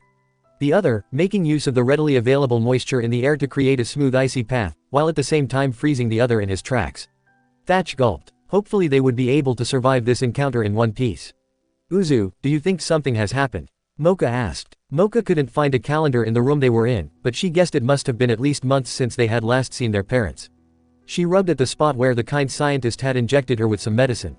It still itched, but was more bearable as the days passed. I don't know. Uzu moaned back, hugging his legs towards himself. I'm bored. They promised us candy if we sit here and wait, right? Bio pointed out. The nice lady Monet had promised that they had to hide here while the scientist entertained important guests, but they had been stuck here for days already. Mocha knew that they had to be good children and wait, but no one had came here for hours and it was past their bedtime. The doors to the room abruptly opened. Hey, they're back. Footsteps pattered as the children bustled around the person who opened the door. Only to find that the person they were expecting wasn't there. You're Mocha, right? One woman asked, crossing her arms. I'm glad we've managed to find you. Your parents asked me to bring you home. The other woman said, extending her arms. I'm Captain Tashigi of the Marines. And I'm Mary. Mary. Uzu's eyes widened, as in Mary from Romance Dawn. Mary paused, before nodding, her smile widening. I guess you can say that I'm the one who inspired Mary from the book. There was a cry of excitement, as the children surged around the pair, babbling about the events of the new storybook. Mocha felt her heart race with exhilaration, remembering the various chapters that Monet had read out to them as part of their bedtime. Next time I come to this village, Aesop told her proudly as he hefted his almost bursting haversack over his shoulder, I'll tell you adventure stories that are more unbelievable than lies. Thank you, Mary smiled at the boy who had accompanied her throughout her childhood, I look forward to it. Do you know what happened to Miss Monet? She said that she'll take us out as well. Mocha asked, waving her arms. Captain Tashigi glanced towards Miss Mary, and Mocha didn't know how to describe the expression on the Marine captain's face. It was as though she was confused, saddened a bit like the time Mocha was caught with her hand stuck in the cookie jar. Was she feeling sorry? Or upset? Miss Monet is busy with something and told us to get you first. Miss Mary replied, turning her eyes towards Mocha. Hopefully we'll see her later. Now, who's going back to their parents? What are you doing with the children? A sad voice called out. Mocha turned, only to see the kind scientist emerge from the other door. His clothes were messy and his face shone with sweat, as though he had just ran miles and miles. Rescuing them, Miss Mary's face had frozen like an icicle. Caesar Clown, formerly of the science department of the Marines. You know my name, but I don't know yours. Caesar placed his hands together. These children are safe here, and where is Monet, by the way? She's busy, as we just said. Captain Tashigi approached the kind scientist, unsheathing her sword. We're here to help. Mary, Vice Admiral Smoker's arriving here in 30 minutes with reinforcements. Oh, I don't think so. Shirorororo. The kind scientist cackled, his body bubbling up into fumes of gas. What's happening? Bio cried out. Come, Miss Mary ordered in a stern voice, but her face belied the rising excitement that was disjointed from the tense atmosphere. We're about to go flying on a ship. Follow the path marked by the paint and you'll be able to go outside. Cool. The boys oozed with awe as they surged ahead, out of the tunnel. One by one, the girls followed suit, filtering at a more sedate pace. Miss Mary. The blonde woman looked up towards her. Will we really be able to go home? Miss Mary did not say anything for a while. Then, she grasped Mocha's pinky. Pinky swear, I promise that you will be able to see your parents. Mocha felt a beam stretch across her face. They were going home. Unbeknownst to Mocha, Mary's other hand had its fingers crossed. Smokey. Smoker let out a grunt. The two that had chased each other, whom had fought each other, and who had even allied with each other against a common enemy. They were together once more, separated only by long thin rods of metal and sea stone.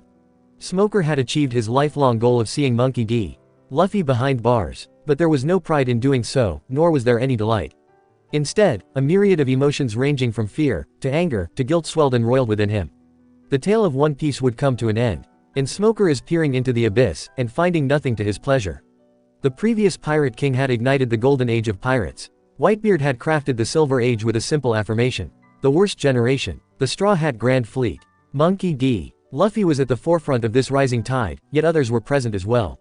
This brief peace brought about by the throne wars would come to an end with this man's death, and Smoker could not understand the motivations of bringing this man, who had helped to overthrow dictators and give those downtrodden hope, down to the execution platform. Smoker was a Marine, yet was he truly practicing justice? Or the wills of others instead? We've faced each other dozens of times in battle. That makes us comrades, right? Straw Hat said, smile stretched across his face so widely that his teeth looked as though they were straining from the smile. Protect my treasure for me. Don't be so selfish, Smoker replied, bristling, even for a would-be king that was too far-fetched. I'm a Marine and you're the damn Pirate King. Kishishishi. No, you'll do it. Straw Hat's eyes narrowed as his smile became a smirk. Take care of my. We'll be reaching the place in 20 minutes. Marco lazily gave them a heads up as he turned back to human form. That's great. The Pirate King's cook had his feet balanced on the railing. Smoker, you sure you have no idea at all as to what poisoned Whitebeard? Yeah, Smoker patted the thing inside his pocket. This was the only thing that was under heavy security inside that base, and it's no antidote, that's to be sure. What is it, anyway? Thatch asked. If we're risking our asses for it, I want to know what we're becoming targets for. Smoker shrugged in reply. Boom. What's happening? The cook hurriedly planted his feet back on the floor as the ship rocked in response to a massive explosion reverberating through the air. Shit, that's the Research Institute. Haruta responded, her eyes searching for any signs of motion. There appears to be something flying in there. Another of those dragons. Jizo asked. Maybe if we can tame one of those. Cut that thought right out of your head, Jizo. Rikuyo smacked his ship brother's head. We're not taking one in as a pet. But, hee. The swordsman had smirked. I'm going. As if in reply, a blizzard broke out less than 20 meters from the site of the explosion. Aokiji. Thatch glanced back to where the two admirals were. They were behind us not 10 minutes ago. This isn't the admirals. The archaeologist tapped her fingers before crossing her arms. She closed her eyes and reflexively gasped. How is this possible? Why did you lie to us? Bio cried out, his fingers turning to claws. Caesar stammered back, unable to react. Damn, twice damn, thrice damn. He had been beaten by a puny little Marine officer who wasn't even an admiral, had been tied up with sea stone ropes before being dragged as they went through the tunnel leading straight to the dock. Then he had thought about how close his secretary had been to the children, and had reminded them of how well that she and he had treated them while the two witches had continued to destroy the ongoing experiments. He thought he had been fairly successful, right up until the swordswoman had implied that they were going to prosecute him for experimenting, detailing how reports had already been handed over to both the Marine admirals as well as the world government.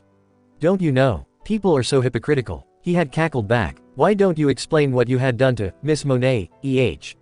Huh, my poor secretary was only trying to protect you." Caesar pretended to sob. "She was so fond of you that she never would have thought that these two evil women had teamed up to slaughter her in cold blood." "No way." The brat right beside him had whimpered, his face shining with tears. "Miss Mary, I thought you said that she sent you ahead to rescue us." "I," the frail blonde had whispered. And so I have." A voice cried out, and Caesar's head nearly gave him whiplash as he scrambled to see his secretary walking right behind her. How are you still alive?" The officer had pointed her finger in unwavering horror. Monet was a bloody sight. Red-streaked hair combined with a blood-spattered shirt. Her face pale, leaked of blood and life fluids. A cut that went down her face right into her chest. Caesar was both horror-struck and awed. The barbarity of the women in taking down his Logia secretary. Yet the wonder that this woman had lived. This was beautiful, her pale face white against the spatter. How had she survived? Was it due to the longevity of Logia users? What could he do to replicate it? This could prove to have more potential than making giant children. Imagine soldiers who were unable to die, even up till the last of their breaths. "You know, I don't quite know actually." Monet gurgled, as blood dribbled down her chin. Caesar felt confused. That didn't sound like Monet at all. "I really wonder, are experiments all that you think about?" Another voice rang out, as Vice Admiral Virgo came out from behind her. It was as though his chest was like a garden, blood congealing within his body to produce a devastating garden of bruises and cuts. The first thing that a scientist should have observed is that an experiment should have been based on scientific fact, and he shouldn't build castles in the air. Caesar was confused. The voices, despite seeming to be emitting from different sources, appeared to have the same note of arrogance. How come? Was there a transponder snail hidden in their pockets? "You," the swordswomen murderously hissed out. "What more could you want, Admiral?" "Oh, little old me." Both of them said together. "I want a peaceful world without conflict.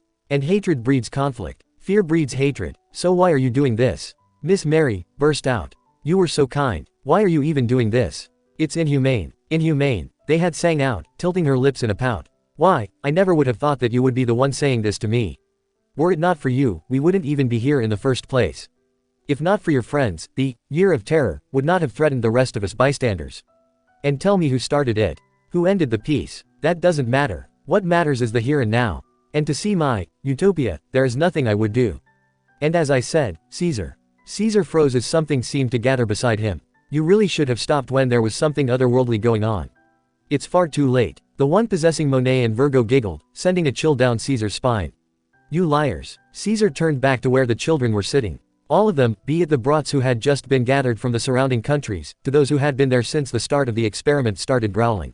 "Miss Monet was so kind. Why did you take us from our parents? We want to go back outside. We want to be free." "Free?" Mary's eyes had widened. "What's happening?" The marine swordswoman tried to touch them, concern laced in her voice, only to whip her hand back as the temperature in the tunnel started to rising.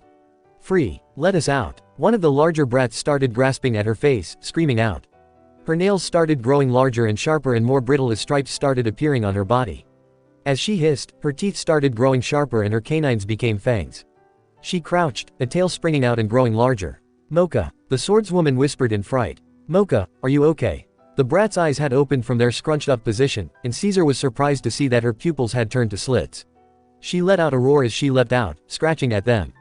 The swordswoman battered her away with the sheath of her sword, but the brat continued to growl at them. "Help me!" A half-growl, half-cry wormed through her throat and into their ears.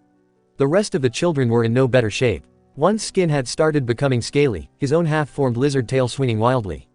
Another had rolled about on the ground, hair shrinking down and turning into reddish fur. "Sniper, we have to get away, this isn't looking good for us at all." Miss Mary cried out, reaching for her companion's hand. The other woman had stood rooted to the spot, her face shining with tears. "This isn't supposed to happen at all." Her hands sprang to her face, combing through her hair. Then she turned to Caesar, teeth bared murderously. "What did you do to them?" she shouted, and Caesar could not have imagined the sight of the fires of hell burning in the background. I was testing the newest product Smile on them," he hurriedly said, lest the woman tried to attack him with her sword. If she had done that to Monet, who was a Logia and thus should not even have been harmed by a captain of all things, then he was in danger.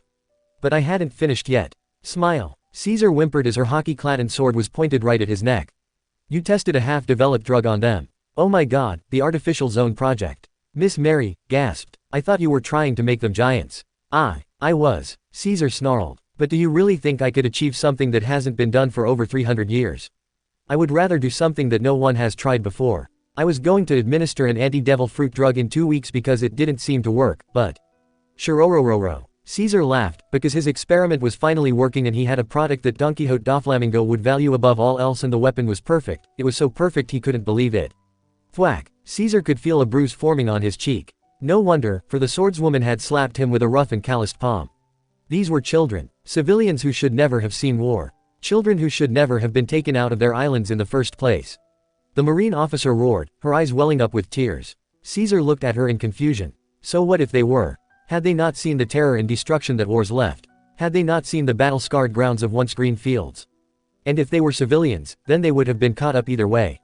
Famine, terrorism, destruction by warring pirates, conscription. No one was innocent in this world for long. Then how shall they die? He shouted back. Would they die in battle against pirates? Be kidnapped and sold as slaves to the celestial dragons? Be hunted down just for being either a marine or a pirate? This world has never been safe for as long as we both remember. That doesn't give you the right to stamp out the will to live. The marine officer shrieked. All human beings have a choice to decide how to live, and what to do with their lives. You can't just ride roughshod. Get out. Caesar felt a strong pair of arms, no claws wrapped around him. He turned, facing another child who had taken a mammal zone, some freakish creature of half boy, half fox. Was that the boy who had eaten the artificial vulpine zone fruit then? Help me. The artificial zone sobbed. I can't help, Garog. The mouth of the child widened enormously to show sharp fangs, and Caesar could feel pain bloom in his upper body as the child took a bite off his shoulder. Adrenaline sang through his blood as he tried to shake off the boy's strong grip, only to flounder miserably in vain as the grasp held firm. Caesar. He could hear one voice cry out. I'm going to shoot your cuffs. Once I have done so, you bloody well neutralize the drug that turned these kids into zone users. Shirorororo. Of course not. As if Caesar was that stupid. Once he felt strength returning to his body, Caesar rapidly turned to gas, all the while cackling. These zones were famous for having one common weakness, and the gas that Caesar used was specially tailored to getting rid of them. Shirororo. Nenshoke. Neok gas. Caesar concentrates the flammable gas in the area, surrounding the children and the women while keeping himself safely out of reach. Shit. Told you it was a bad idea. The marine officer hissed out. But Caesar Clown couldn't care less for her own opinions, as he took out a match, and threw it at the surrounding atmosphere. With this, the whole tunnel would be cooked, and he could make his way out of fear free from further interference. The air exploded, carbon dioxide and water causing the air inside to suddenly become stuffy as the atmosphere was rapidly deoxygenated. Caesar could barely make out their figures through the smoke, but he could guess the result. With the dangerous experimental humans and the 2 witches dead, there won't be anyone stopping him from making his own escape. Where do you think you're going, Caesar? Monet's hands were gripping him. Shit, if Doflamingo discovered that the experiments were a bust, then he'll be in trouble.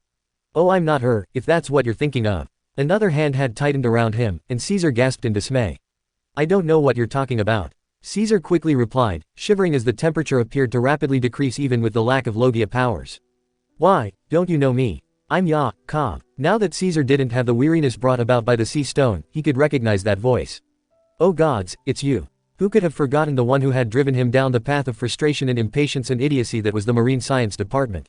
You're the one who… Before we get on our own moral high horses, let me remind you that you gave me the license to do what I want given that the children are rescued. Wind suddenly blew through the tunnel, causing the smoke to dissipate. Caesar's eyes widened. The children had all returned back to their original forms, with no sign of their previous transformation apparent. And the 2 witches had no visible burn marks, though the frail one was breathing deeply. The marine officer pushed up her glasses, glinting brightly in the dark tunnel. Fair enough. I shall not intervene for this man then. The 2 lackeys seemed to straighten up, before collapsing on the ground. The civilian bent down, checking their pulse, before shaking her head in reply to the unspoken question that the marine officer gave her. They're both dead. I see. Now then, how shall I deal with you, you shameless scumbag who just tried to kill us all? The fires of hell that danced merrily in the background stood in sharp contrast to the cruel bloodthirsty smirk that spread across the marine officer's face. Caesar whimpered in dismay. Chapter 25. Law and Justice. Over here. The airship landed with barely a bump, a testament to the navigator's ability to transfer her experience in steering normal ships as well as the general crew to other modes of transport.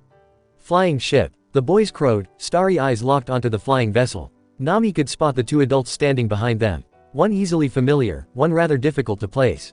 Permission to board. Tashigi was practically vibrating in her position with frustration and painfully maintained tolerance. No wonder, boarding a ship full of pirates in order to rescue kidnapped children. But Nami respected the woman. It took guts to disobey the orders one was given in order to do what was right. It was nice to see that at least this particular officer did not turn out to be an outright monster like the others were. Nami could not bear the thought of Belmere, or at least a proxy of her, killing whole islands. Nami hastily calculated the amount of weight. Thankfully, none of them had grown larger than the average adult, so she could easily make a rough estimation. Around 20 to 30 children, 2 females, a body. Wait a minute. Huh. She peered at the beaten up, heavily bruised figure that had been dismissively piled into a heap of flesh. That's weird. Isn't that? Caesar clown. That's sea stone, so get some non-devil fruit users to lug him up. Answered Usopp, who was busy assessing their new passengers. Then he froze, his jaw dropping to the ground. Got him. Thatch experimentally lifted the unconscious criminal scientist, before stopping. Feels lighter than I expected. I would be surprised if you hadn't. Smoker answered, chugging on probably the 5th cigar. The Marine Science Department were able to get a good balance between effectiveness and weight. Sir, may I assume that we are in an alliance? Tashigi asked, saluting Smoker as soon as the last of the children had boarded the airship. Otherwise, I would prepare to arrest them. What? Squawked the Whitebeard pirates as one. Temporary alliance, sniper. Smoker corrected her, as a collective sigh of relief hissed out. Similar to our position about the Straw Hats. You're not the typical Marine, are you? Thatch commented as he sat on the bruised figure. Nami might have felt a twinge of sympathy for him were it not for the fact he was probably the one who caused the massive explosion. And she still remembered what he did to the kids. Or his secretary for that matter. HMPH. Smoker grunted. If I actually cared to count the number of times I've had to deal with Straw Hat helping the world at large, it far outweighed the times that Straw Hat was a pain in the posterior. What do you mean, pain in the ass? Ace shot back. How was Luffy? Alabasta. An image of Smoker being thrown through several walls along with Luffy's brother was enough to make Nami choke with giggles. Logatown, before that. What happened at Logatown? Asked Jiro in confusion as Zoro snickered. To make the story simple, Luffy was about to be executed, saved by lightning, got captured by him, and saved by a passing dragon. Sanji flicked a finger with each point at Smoker, who grumbled and looked away. What I'm more interested in is actually why you proposed this, Smoker. You're more of the kind who would try to do everything himself first, and the last time round it was pretty unofficial for an alliance. Which was true, come to think about it. The alliance had been initiated by Trafalgar Law, only for Luffy to modify its terms to a friendship pact. Just a heads up guys. You don't have to bow your heads to us ever again. Or kneel. Being in an alliance means, being friends. Luffy delivered the half-assed explanation with a cheerful smile. Not even close. Trafalgar Law, still trying to retrieve the dregs of his dignity shot back, even as those who had been in Punk Hazard shared a giggle at the poor image maintenance he was trying to carry out. No one was safe from Luffy's influence. They could all attest to that. Come to think about it, when they were rescuing their captain from Marineford, Zoro and Usopp had caught no trace of Trafalgar Law. Would he still be allies with them, given the rapid changes of events? Nami was slightly worried. Trafalgar Law had been an excellent ally, friend, minion and general tagalong throughout the quest for One Piece. Given that the current versions of them had not met since Sabayati, how was Luffy going to form the alliance in the first place? It's my choice on who I ally with. That's all there is to it. Smoker cryptically replied. Nami arched an eyebrow. Something was not right with how Smoker had phrased it. Add that to the suspicious behavior that he had been exhibiting thus far, she was tempted to further question him, only for something else to capture her attention. For one, Usopp had not spoken at all since spotting their newest series of passengers. For another, he was visibly wilting under the glare that the other woman was giving him. Usopp. A quiet cool retort rang out as curious onlookers hastily took several steps back from what looked like a growing scene of domestic violence. The calm before the storm, if Nami were more poetic. Hi, it's nice to see you. Their sniper wrung his hands as he nervously backed away. The woman advanced towards him, her fists clenched, one raised at his head. You left me. Nami could practically feel the temperature drop a few degrees at the frigidity of her tone. Wordlessly, Usopp raised his hands in a conciliatory manner, only to wince as the other woman's eyes narrowed dangerously. I'm sorry. I truly am sorry for abandoning you. He quietly said. I wasn't intending to be killed. Evidently. She replied. I would have been more angry at you, if you had intentionally left me on the wedding altar. For once, Sanji did not appear distressed and about to defend the woman against another man who had harmed her. Instead, he was leaning against the railing, watching the scene with weary eyes. He knows as well as I do that we have no right to intervene in this. Nami thought as the other woman tilted her head back, her nostrils flaring. Jinbei once told me that our captain wanted to die after his brother had sacrificed his life for him. She softly whispered, "What you did was even worse. How did you think he would react to seeing his closest crew members dead?" We made a mistake, Usopp answered, closing his eyes, bowing his head. We were more focused on rescuing him. Dying was not on our schedule. I know, but the cost was way too high, at least for him.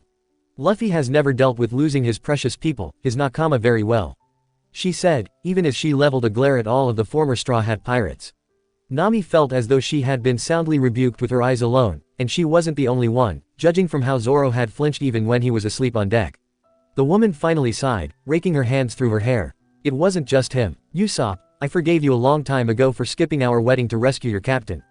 A shy yet bittersweet smile spread across her face, lovely and yet heartbreaking. But you should have never left him alone. Hold on. Haruta, one of Whitebeard's commanders, interrupted as she held out a palm. What do you mean? When Ace died? There were similar expressions of confusion and shock upon the faces of those surrounding them.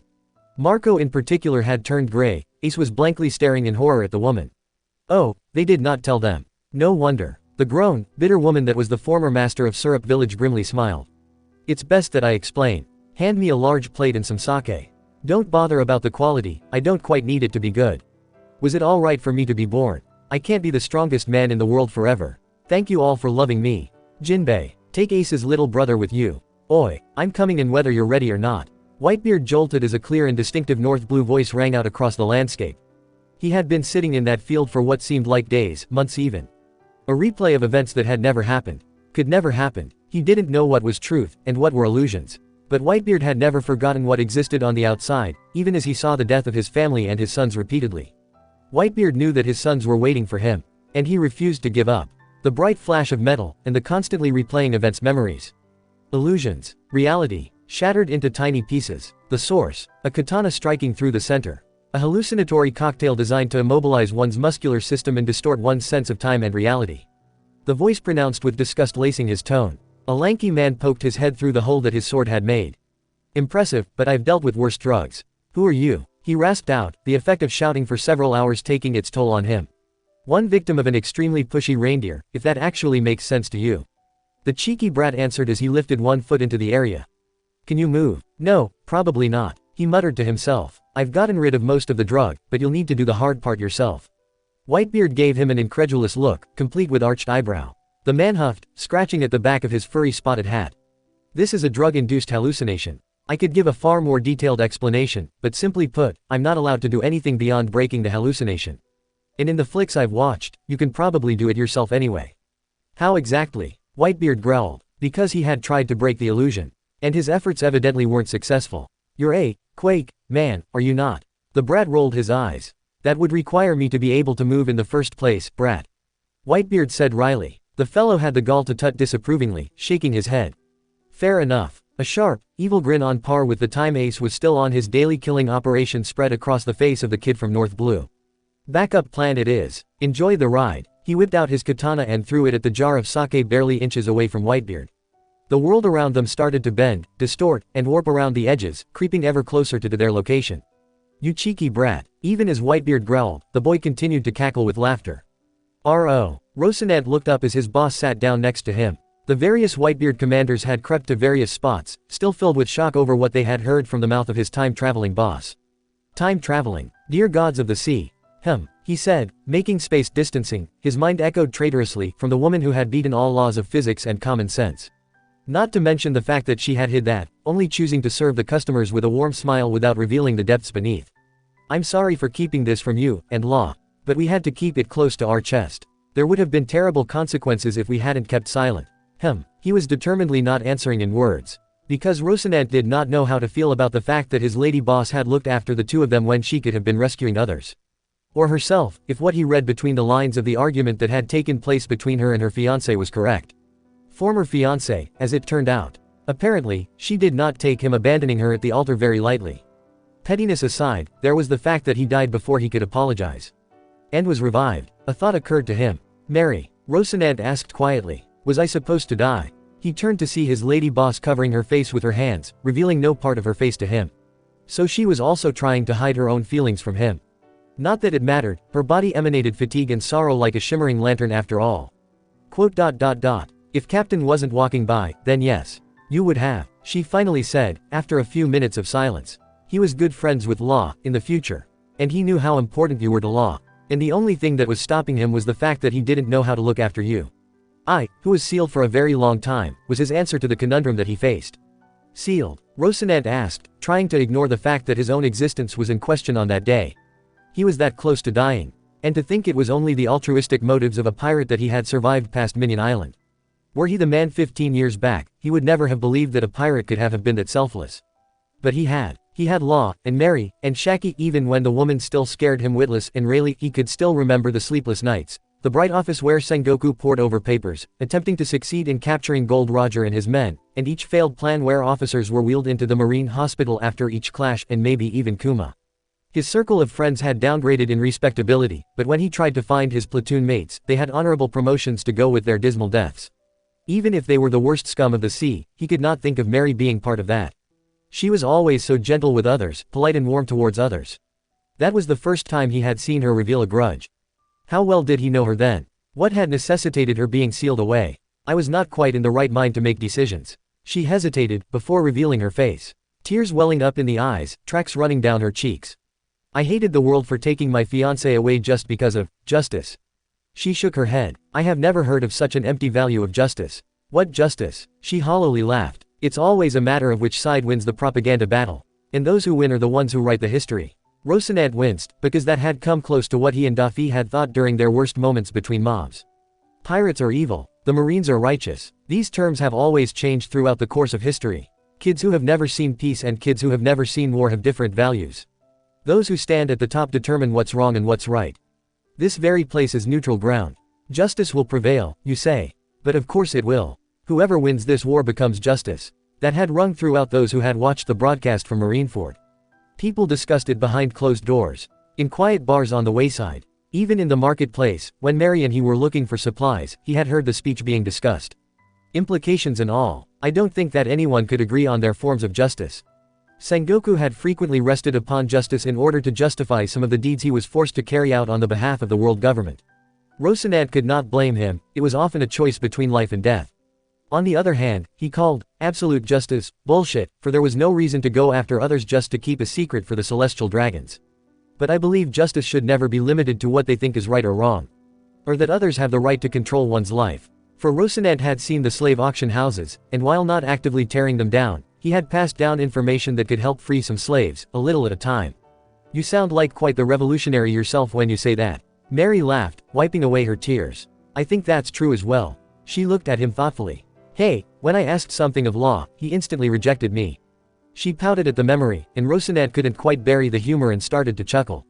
Oh come on, what did you ask him then? There was a twinkle in Mary's eye that heralded extremely bad luck. Well, the back of his metaphorical neck abruptly chilled. Brat, where the hell are we?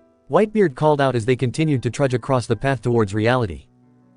Ing hell, he did not ask for this when all he wanted was to stare and watch as Punk Hazard went down in a blizzard of flames. Even when he had spotted the gaseous monster which he so wanted to dissect, he had been thwarted by a stupid Tanuki with a conscience. And now he was stuck grabbing this guy out. Why was he stuck with this? Think of the expensive equipment you saw lying next to this guy. Yes, the latest defibrillators, catheters, and all those sharp, surgical knives. Were he more short-sighted, he would have stolen them all and hired to look over those interesting machines. How did you manage to come here? Whitebeard interrupted his thought process. Bother, and he was getting to the good part about that iron lung. So sophisticated. My devil fruit makes me a free modification human. Trafalgar Law said testily. This would be its second level. Second level? Whitebeard asked, a tone of curiosity in his voice. What second level? The old hag called it awakening, but it's a bit different from what she described than that. Because he had not even heard of things like an awakening, to begin with. As well documented as the Opope no Mi, there was little about its abilities. Only legends. And he was a man who dealt with fact and not opinion. Past experiences taught him that rumors only had the barest hint of truth, but it was up to the general public to search the reality behind the lies. Pity the rest of the world was apathetic as F. Like for example, my first level allows me to manipulate objects within a room as well as switch around the hearts of others. But on a higher level, I'm able to open up more things. Best not to go into too much detail. After all, it could be used against him. Law did not fancy dying just because someone wanted to get his devil fruit. He had too much of that from Doflamingo, thank you very much. HMPH. The Emperor grunted. Then you know of other examples as well. Probably. He was quite sure that there had to be other secrets lying behind Doflamingo's powers. The Ito Ito no Mi allowed the user to manipulate strings. Which meant that there had to be another aspect that he could have failed to consider about Doflamingo. Law needed to do a bit more research. Wouldn't do to let that bastard escape, after all. Law had planned to use Punk Hazard as a way of getting Doflamingo cornered, before blackmailing him into leaving the warlords. Unfortunately, that devil woman had came to them, and Korra-san was so soft-hearted that he agreed, and there was no way that Law was going to allow Korra-san to be in danger without him nearby to flatten him for being stupid. Of course, Law would patch him up after that. Part of the reasons why Law had gone into surgery was because Korra-san got injured so often. Closing parenthesis. That old hag would probably know. Because the owner of Mary's bar had more information about the devil fruits than the book itself. If anything else, she was useful in the information network that was part of a bartender's lifestyle.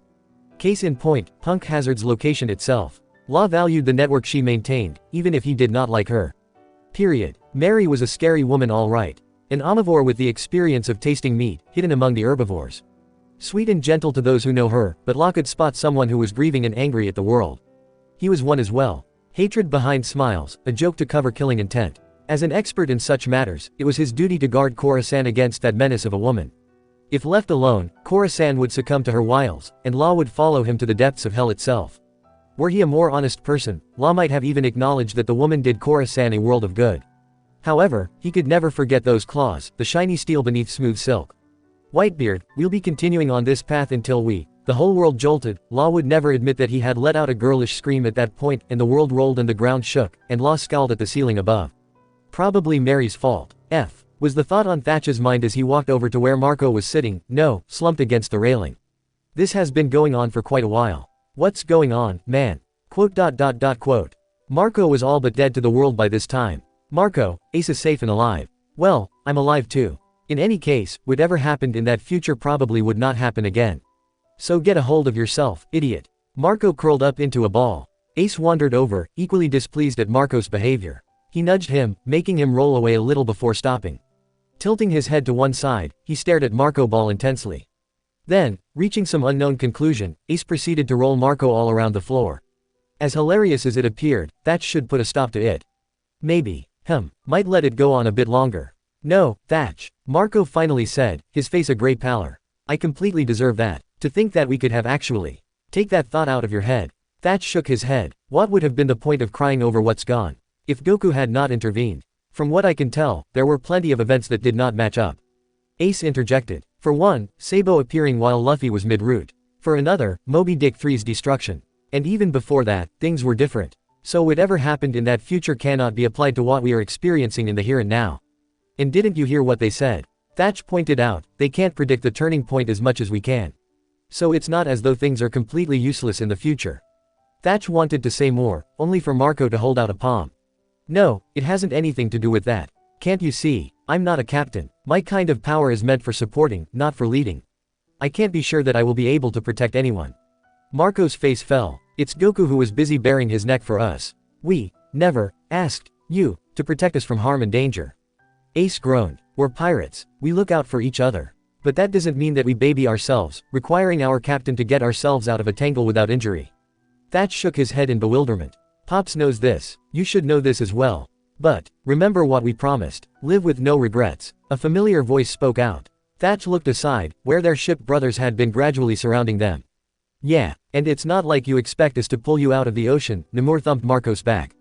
Unlike this idiot, he pointedly glanced towards Ace, who scowled. Hey, or that time when we blew up that bar with the blonde bartender, and you had to fly at full speed in order to grab our asses to safety. That's different, Marco shouted back. I don't know how I can substitute for Pops. Not like anyone's asking you to, idiot. Haruta banged Marco's forehead before huffing. What's more important is that we look out for each other. That's right, we're brothers, we drink together, raid together. Sleep together, totally in the non-suggestive manner. Oh god, the images that just come up once you say that.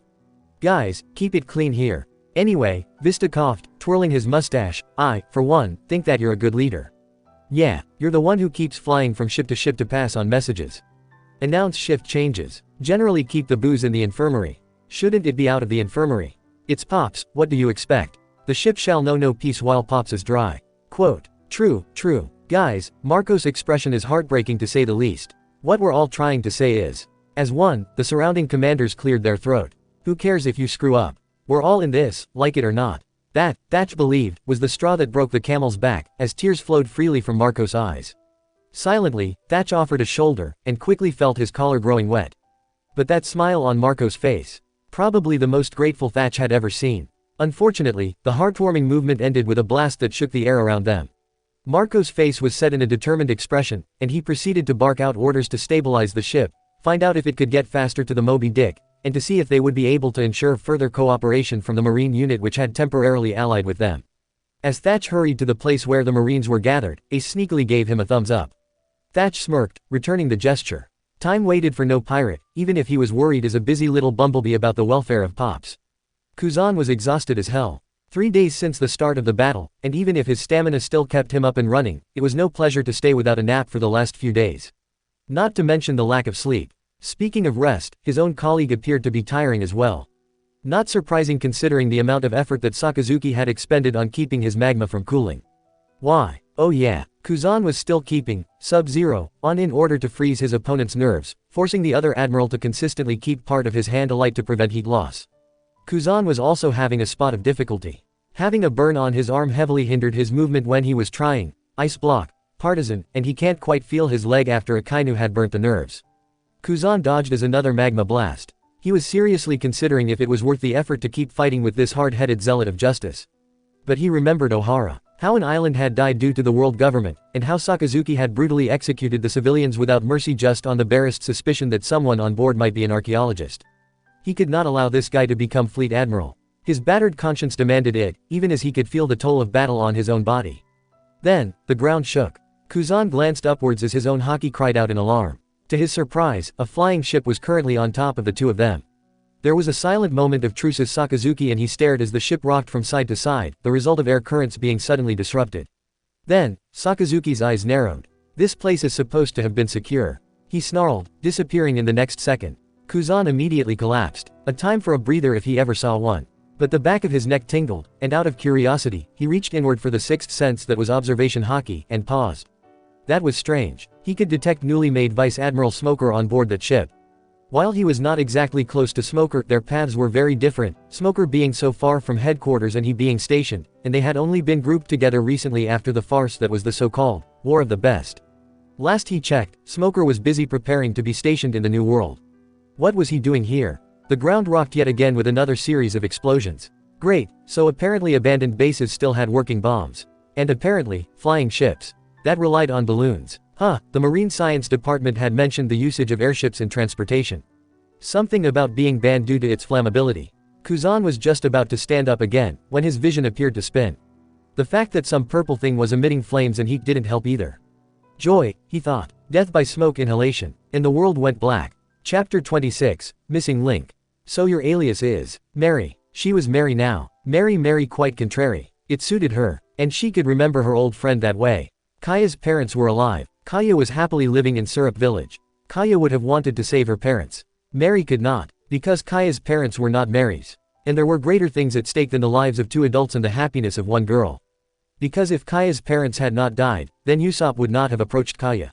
If Usopp had no one to turn to after his mother Banchina had died, then Usopp would be alone. Even when Usopp had left her waiting on the wedding altar, he was still her friend. And Kaya needed Usopp as much as Usopp needed Kaya. There was no need for Mary to be there, even if in the deepest corners of her heart, she wanted to save her parents. But how could she stop that accident? Usopp's crewmate had still died, despite Captain Luffy's efforts to rescue his Nakama at the cost of losing him. And Kaya could not bear the thought of being partially responsible for causing Usopp's mother to die in rescuing her from her illness, let alone being unable to save her parents. There was no role for Mary to play on Syrup Village. On the other hand, there was a need for both a caretaker and guardian here on this ship. Yes, Captain, Suru. The captain was also going by another alias, but unlike hers, it was Slippery. It was his name, but it was not, because they had sacrificed their names and their identities for this chance to emerge in the past in order to save their future. Just as there was no need for two Kayas of Syrup Village, there was no need for two of Monkey D. Luffy to exist, and there was no chance that her captain would deny his younger self of an adventure he rightfully deserved. Shishishi. Her captain ruffles her hair, knocking her fringe askew. That's a great name, He hurriedly puts his hand down as he was given a frigid glare, and something digging into his neck. Do not intrude into this area, she warned, putting her scalpel back where it belonged. Saru winces as the metal instrument glints in the sunlight. They both know that it would not hurt him. It did not stop Kaya, Mary, her name now was, from pointing it at him. Quote. Sorry, my bad. She nervously backs away, but Saru wears a grin of forgiveness. It's okay, Mary. I understand. When she was Kaya, she had a habit of taking sharp metallic instruments wherever she went. Her paranoia has been built over years of constant attack. It was no wonder that she had retained her reflexes. She had to cut back on that. A bartender did not kill as often as a pirate. So, this is your new bar. Saru surveys the dining area. A thick mahogany slab served as the countertop, with beer taps for the traditional rum and mead. Seats that were situated close to the table meant that people could choose to seat cross-legged or upright. Different kinds of cocktail glasses were slotted behind the bar at Mary's eye level, while the alcohol wholesaler's wares are left behind thick shatterproof glass. Bourbon from North Blue, Old Par, Maker's Mark, even red-haired Shanks loved sake from West Blue. This is quite a selection. The Sabayati wholesaler had been impressed. Mary still felt a tinge of pride in that. Thank you. I had Kuma help me carry them back. At this, Saru jolts in his place. His head jerkily moving to face her, jaw dropped closer to the floor than could be humanly possible, and his eyes wider than a goldfish. Kuma, you mean Bartholomew Kuma? Saru exclaims. Why? How? It was a coincidence. Not. She had intentionally planned their trajectories to intersect. Because Kuma was not only a warlord, but a member of the Revolutionary Army, one of the three groups that had survived to become a power. She needed a way to gather intelligence, and Kuma was one way to get some information from Marineford. If she could hear things from Baltigo, then even better. Beginning a fishing expedition, huh? Saru sighs, but his lips curl up into a smile. I hope for big, NES, Captain. Mary says, cat smile prominently displayed. I am your soundboard. I listen for intelligence, and relay it to you. Mary has mastered the art of walking into a crowd, differentiating between voices, ears open for any important source of information that could be of use to her captain. She can go to a city, and her senses automatically tuned into any conversation within hearing distance. Mary's observation skills are useful even in such a noisy place in the bar. Two Marines with neater ties than the norm, people from Marineford. North Blue accents attuned to Grand Line speak, strange, but their cuffs show that they are old-timers that have retired to Sabayati.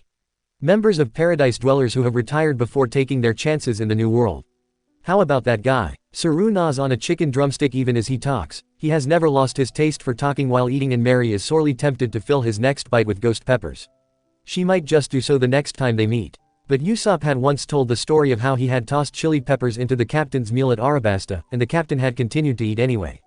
Effectiveness of spicy things is suspect. Which? Traffy's friend. Saru tries to imitate her employee by putting his hands on both sides of his face, pointer finger sticking down in a poor imitation of the tassels from that strange hat that Aro wore.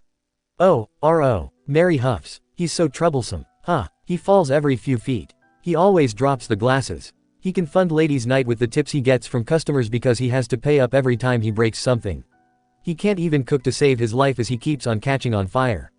Mary shakes her head. I have never seen anyone so prone to catching fire in my entire life, even when I met Blackleg, for the first time. Oh really? Saru places his chin on top of his fist, lips twitching. Is that why you like him? Like him? Mary huffs exasperatedly, who says. She brushes against her nose, freezing at the tell. You do, Saru sings, before dodging her attempt to box his ears. Mary hisses as he leaps away, vanishing with a calling of Geppo as he soars out of the bar. Mary leans back against the cupboard of her bar. Saru was teasing her, except he was the densest creature known to mankind. She, liking R.O. Far from it. He was clumsy and sometimes quiet, and there was no expression on his face, and he always tries to look cool but fails to do so, and he kept Law off the psychopathic path and. Calm down, she says to herself. Calm, one of Ro's favorite spells. Mary, stop thinking of him. The smell of smoke was wafting through her nostrils. Ignore it, it was just the wind. She was overthinking this, was she? Anyway, she was probably too old for him. Still, she had an idea on how this would go with the young Law. Trafalgar, she mentally referred to the older version by surname in order to keep things neater, would have stoically watched. On the other hand, Law would totally freak out if he even thought of Cora-san in a romantic relationship. Looks like she had a new toy to play with now. Tee-hee. Arg. Mary rolled her eyes as she whipped out the fire extinguisher and balanced it over her shoulder. Then, she marched into the back room to rescue R.O. from his burning clothes. Again, for the third time this month. See gods give her patience. Smoker claps his hands, calling his men to attention. Men, move out. He orders, as though he is the director of this hastily put together pantomime. His men quickly spread out toward the scattered Whitebeard pirates, weapons in hand. Smoker is a natural at commanding, and the G5, as unpredictable as they could be, understood the importance of following his directions. Like musicians in an orchestra, they follow the direction of his hands as they move into position, letting out cries of battle. Whitebeard's sons respond in kind. Showtime. Sakazuki surveyed the ongoing scene in front of him. The Marines were doing their duty in trying to arrest these scum, but they were evidently outclassed, judging from the pile of unconscious bodies near the poop. They should have tried harder. Useless. Utterly useless for someone to wear the symbol of justice on their backs. He would have to pull up their standards with extra training, even if these good-for-nothing creatures had no room for improvement. Sakazuki extended his senses, searching for the commanding officer. Good, someone of Vice Admiral caliber was fighting against Phoenix Marco, while another, roughly of petty officer level, was fending off Vista of the Whitebeard pirates. His eyes catch sight of a small burst of flame. Gold Roger's son was here. Sakazuki leaps at him, arm melting into magma. This time, he would not fail. The age of pirates started by this man. No, this bastard's father had to end in Port Gazdi. Ace was at the heart of the problem. His demonic blood called for war and violence, both of which Sakazuki was determined to stop. There was no room in this world for the never-ending strife and wars caused by the pirates. Sakazuki had tasted far too much of how these buccaneers had threatened the lives of innocent civilians for him to be convinced by those cowards of moral justice. What morality could one practice when there was no Marines left to enforce it? These pirates were obsessed with bounties and being a threat, a constant reminder of the mortality of those who were innocent. How could they be allowed to continue? Sakazuki had never forgotten what that man had done to him. Maigo. Sakazuki felt his hand bubbling, and within the blink of an eye, transformed it into magma. Letting out a cry, he thrusts his claw at Fire Fist Ace. The boy dodges, but he takes a few steps back and growls. When Fire Fist was defending Straw Hat at Marineford, he had done the same thing as well. Sakazuki had questioned Garp the Fist and Sengoku, and found that it was a familial trait. Blood will out. Fire Fist curses, and screams Diente as he blasts orange flames at Sakazuki. The Admiral laughs, because the so-called hellish flames are but a cold breeze as compared to the burning heat of Sakazuki's own flesh and the wrath he feels towards these creatures of war. Did you forget what I told you at Marineford? Our powers are in a relationship of superiority. He shoots a few fists at Fire Fist Ace, and as he dodges, the blasts go over the edge into the distant landscape. No matter, Sakazuki thinks as he prepares another blow, he still had plenty to spare. Sakazuki feels himself being catapulted off the ground by a collision with a flame-coated leg. Thanks for the save. Fire Fist calls. A trill is heard as the Vice Admiral's opponent escapes the fracas momentarily to attack Sakazuki. The Admiral growls, throwing a series of blows towards the 1st Division commander of the Whitebeard pirates. Cooking is a gift from the gods. Who was that speaking? There was no soul that corresponded to the direction of that voice. Spices are a gift from the devil. There was intense heat coming from near him, but Sakazuki could not move. Had Fire Fist managed to duplicate himself? Diable Hambi, Collier Strike. The wind was knocked out of Sakazuki as a violent kick was driven through the back of his neck.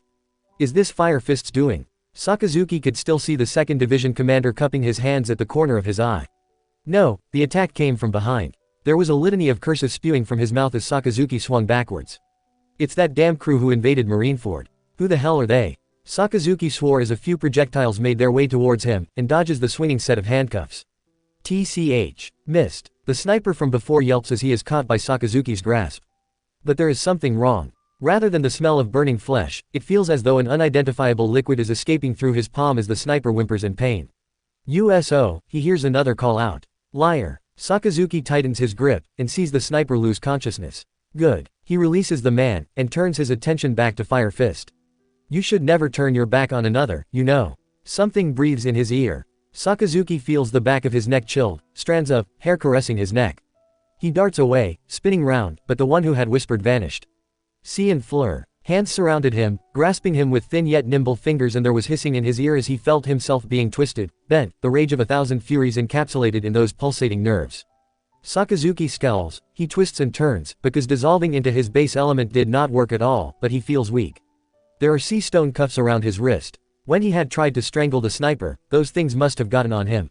Shit. Killing intent all around, anger driven by what he had done to their comrade, but they deserve it, they deserve everything that he had thrown out against them. Clutch. Sakazuki roars his rage into the heavens. It does not stop him from falling. Did you kill him? All movement on board the ship stops as the archaeologist releases the mad dog with a flurry of flower petals. ... No. Robin answers, turning away from her newest victim. Her nerves are taut, strained as though the strings holding her together have been overstretched and about to snap. She has never felt this sadistic, wrathful and eager to kill. The Straw Hat crew did not kill. They were symbols of hope. Where the Marines crushed the dreams of others, they brought them back alive. Yet she was on the verge of becoming as savage and ruthless as the one she held within her hands. As unforgiving as her former self, before she met Luffy and joined his crew. Robin, Usopp's fiancé, addresses her from the position she had taken besides their sniper. It's okay. He's alive. Usopp chokes out a, "How's that for the great Captain Usopp?" in order to lighten up the situation, but Robin could barely make out his words. It's hardly the occasion to laugh. They were in the middle of a battle, even if it was hopelessly one-sided, yet others join in. They too are relieved that none of their comrades had died in the scuffle. They are one crew. Even when their captain is gone, they still remain. Maybe that was what their captain had intended when he left them in order to surrender himself to the Marines. Smoker's men start rolling themselves off the pile they had quickly created in those crucial few seconds between sensing Akainu's ascent and his arrival on their ship. It was the Vice Admiral's idea, to pretend to be fighting in order to throw off suspicion as to why he was cooperating with them, for Ace and Sanji to team up because they were fire users who had similar auras despite their different origins. Usopp had been their finisher, but he had been caught. Robin's heart, if it still existed, had leapt out of her chest at that. After losing Luffy, she could not bear to lose another member of her crew again. Once, she could easily relinquish those whom she formerly called crew. Now, she would not see another one die when she could help it. Her devil fruit is too easy to recognize. It was not a tactically wise decision. Yet she had moved on instinct, crossing her arms in ready position as she grasped. Yet she felt something holding her back from crushing this man's spine, from twisting his neck. Were Robin more emotion-driven, she would have called it fate denying her this man's life. But Robin is far wiser than before, and she considers the last dredges of her conscience as being the key factor preventing her from taking a life. Robin, she jerks out of her monologue, as her fellow crewmate snaps her fingers in front of her. Nami places her hand on her hip, but there is a knowing look in her eyes. It's fine, we're still here. She grasps Robin's own hands between her own, bending her face close to hers. We're still alive, and their pulses beat in time, glad at being here as a group. There is a gaping hole in her chest. It was formed at Luffy's execution, but time and experience had muted the sharp pain. Robin does not know if she was being ungrateful in thinking that maybe it was time for them to move on. Oi, what shall we do with this guy? Frankie calls out, crossing his arms. Toss him over the railing. Aokiji's sleeping, and we might as well make use of that. One of the Whitebeard commanders reply. We still have the problem of them knowing that Robin, Quan and Smoker were here. Sanji comments, as Smoker lets out an confirmatory grunt. Robin thinks of the fact that they are on experimental ground, with a known gas Logia conducting illegal experiments. On Punk Hazard, a brilliant, impossibly vicious idea blooms from the fertile compost heaps of her mind. As if he could hear her thoughts, Robin spots Frankie visibly shivering. I have an idea. 4 of the most terrifying words in existence. Frankie winces, you did a number on the family jewels the last time you smiled like that, sis. Robin, Quan, even if you're smiling like the devil, you're still as lovely as ever. Good grief, target brow. Zoro sighs, before giving one of his familiar slasher grins. Well, Robin, share with us what you've just thought of. I somehow feel that we've become the bad guys. Nami cannily comments as she starts wrecking the place, courtesy of a few weather eggs. Doesn't matter, Melorine. Sanji had resumed his usual attitude of praising the fairer members of his crew while shooting off fiery shots in between phrases. Your crewmate did tell us to destroy as much of this crap as we can. Ace snarks as he continues to set off explosions in the surrounding area. I mean, like making everything that happened on this island appear to be a dream. That seems pretty harsh on them. Nami shrugs her shoulders. On the lazy admiral's side, icicles are already forming. Ace on the other hand appeared to be taking notes from Sanji about different temperatures in a gas light. The red part's actually the coldest, at 1070 degrees Fahrenheit or 800 degrees centigrade. Sanji motions to the flame. But on the other hand, it's easier to set things on fire with it. The part of the flame with the hottest temperature is actually here, on the inside, because that is where you get the most complete combustion, and temperatures can go up to 1670 degrees Fahrenheit or 1400 degrees centigrade.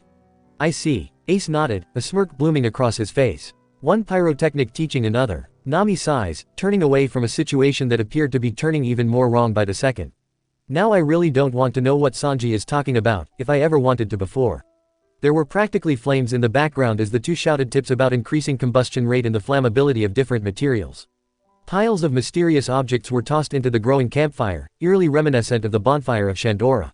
Nami nearly choked. It was so peaceful in the past. They had thrown a campfire a few stories high despite the crazy lightning Logia with the god complex, and had danced with sky wolves merrily while singing songs and telling stories as though it was a camping trip, rather than a means of getting warm and cooking meat outside the going merry. Gods, had they been so carefree? Where had that easygoing atmosphere gone? Everyone done. At their nods, Nami drops the canister that Mary offered reluctantly. Still cruel, still prone to error, but they could not afford to be pinpointed as potential threats to the world. Even if they have to mislead two admirals into thinking that everything was a dream of Marineford, rather than the actual presence of Whitebeard pirates. Then again, would the Marines be interested in telling others? After all, they would be embarrassed if they had revealed the whereabouts of the kidnapped children. Not to mention that there was experimentation going right under the snouts of two people having a pissing contest. Yo-ha-ho-ho, going off to deliver Binks, sake. Brook sang. Skies were clear as much as they could be with the ongoing firestorm that were the battle of the two admirals, and things were going peacefully. Flying ship. Brook casts his eye sockets because he had no eyes, skull joke. Towards the familiar sight of the ship of Punk Hazard. It was nostalgic, and would he say it, awe-inspiring to see the use of flight for a humanitarian mission. Too many a time had he seen things flying from the sky to deliver death from above. To think that something that used to inspire wonder, and for him, it was inspiring, because there was no such technology 50 years ago and it was still a newfangled thing that had to be seen to believe, could be so dangerous. Well, Lion Chan was also exquisite in its flight capability, and as Frankie would put it, super efficient. Was that a bird? Another flying ship, perhaps one of Frankie's robots. Fireworks. Oh how he loved them. They used to shoot those things whenever there was a festival, and the Straw Hats loved festivals. Perhaps all had gone well. A white marine coat. The deepest chill that could be felt through the underworld went through Brook's spine, and dare he say it, soul. No, it could not be. No. His finger joints creaked as he clenched bony fists, skull joke. Yo-ho-ho-ho. And a haunting tune in B-flat minor with plenty of discordant chords resounded about his eardrums. Brook clacked his jaw, what are you doing here? For this man should have stayed well away from him if he had known how unwanted he was. Missed me. The Soul King narrowed his eye sockets, stood on the railing of Moby Dick. With a burst of strength, he leapt upward, staying in the sky, for he would not wish to hurt Whale Coon while he battled with this incessant foe who had betrayed the Straw Hats so terribly. You are but your soul. And your soul is filthy and needs the cleansing of the underworld. Obeyed Ku Droid, with a single thrust, his sword blasted the air in front of him, straight towards the fleet admiral. With a flick, the admiral snickered, dodging the blow as he jumped with an application of Geppo, before sending the blow sideways towards Punk Hazard. There. That should pacify that lot at least. With that, the fleet admiral faced his opponent once more. I really hoped that it wouldn't come to this. Ah well, let me make it simple.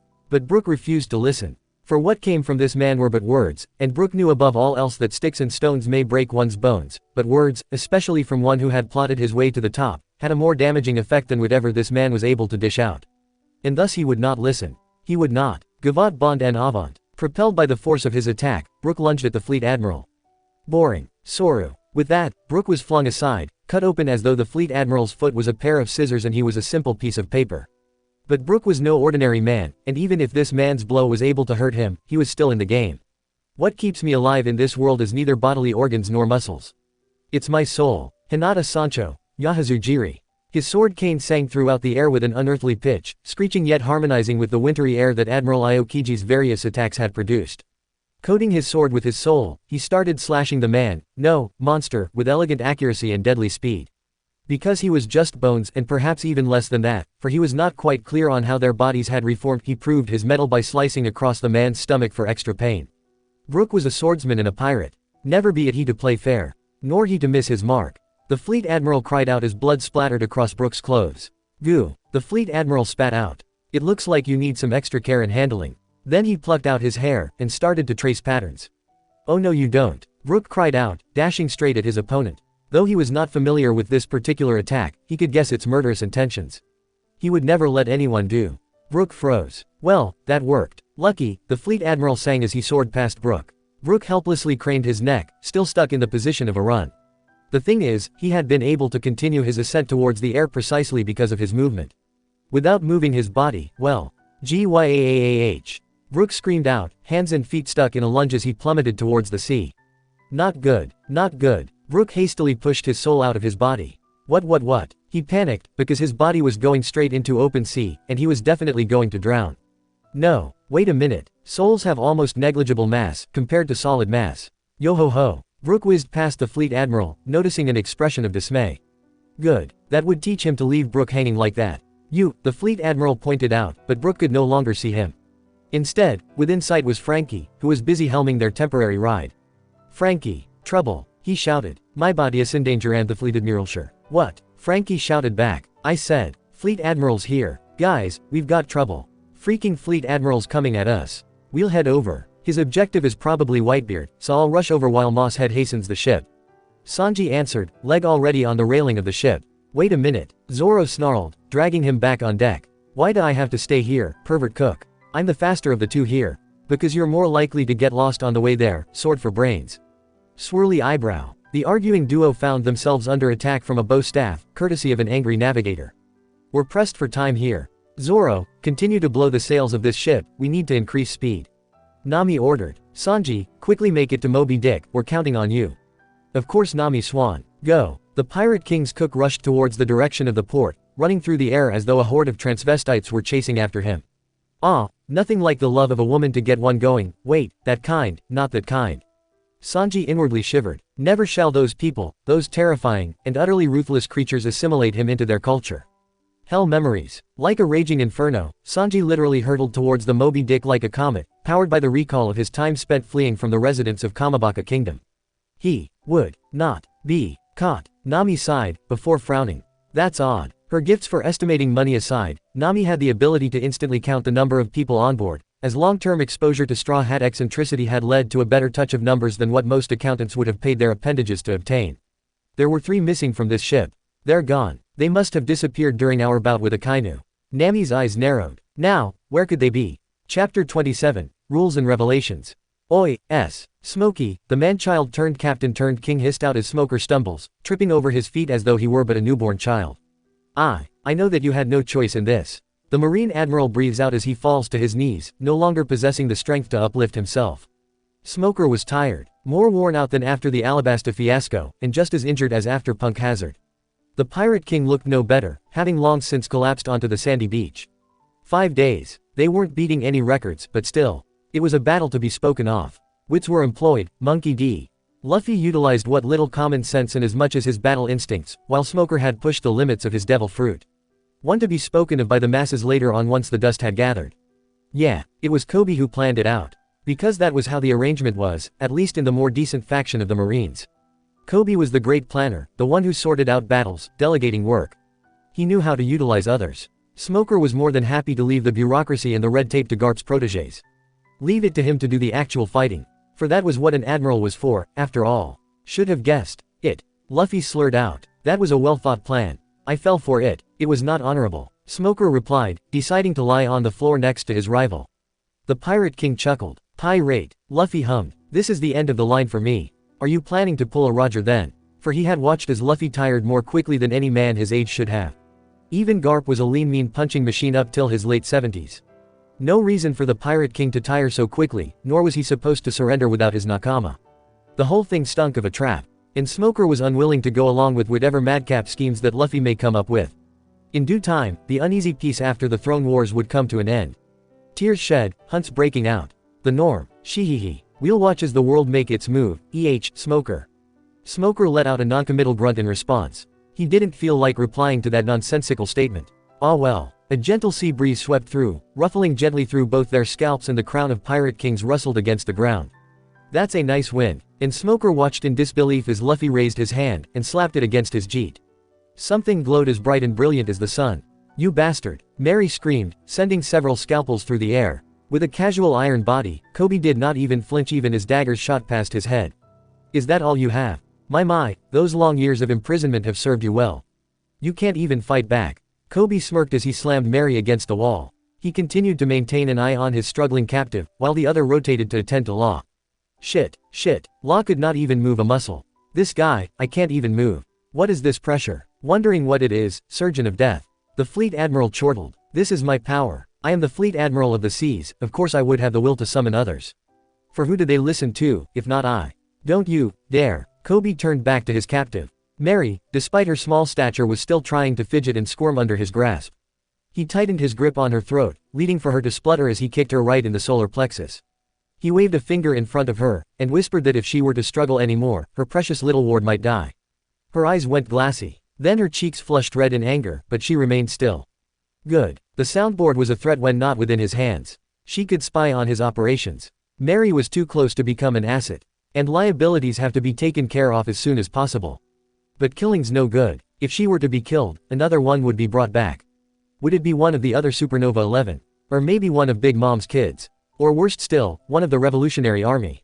That group was still too volatile to be of much use. Maybe later on, when he had the time and necessary resources to cull the herd. Kobe took one hand off Mary's throat, instead holding the sea stone-tipped jeet down. So it's you now. The one who executed his strategy merely looked bored. Perhaps even irritated. That said, he was still an obstacle. I disagree with you on this line of action, sir.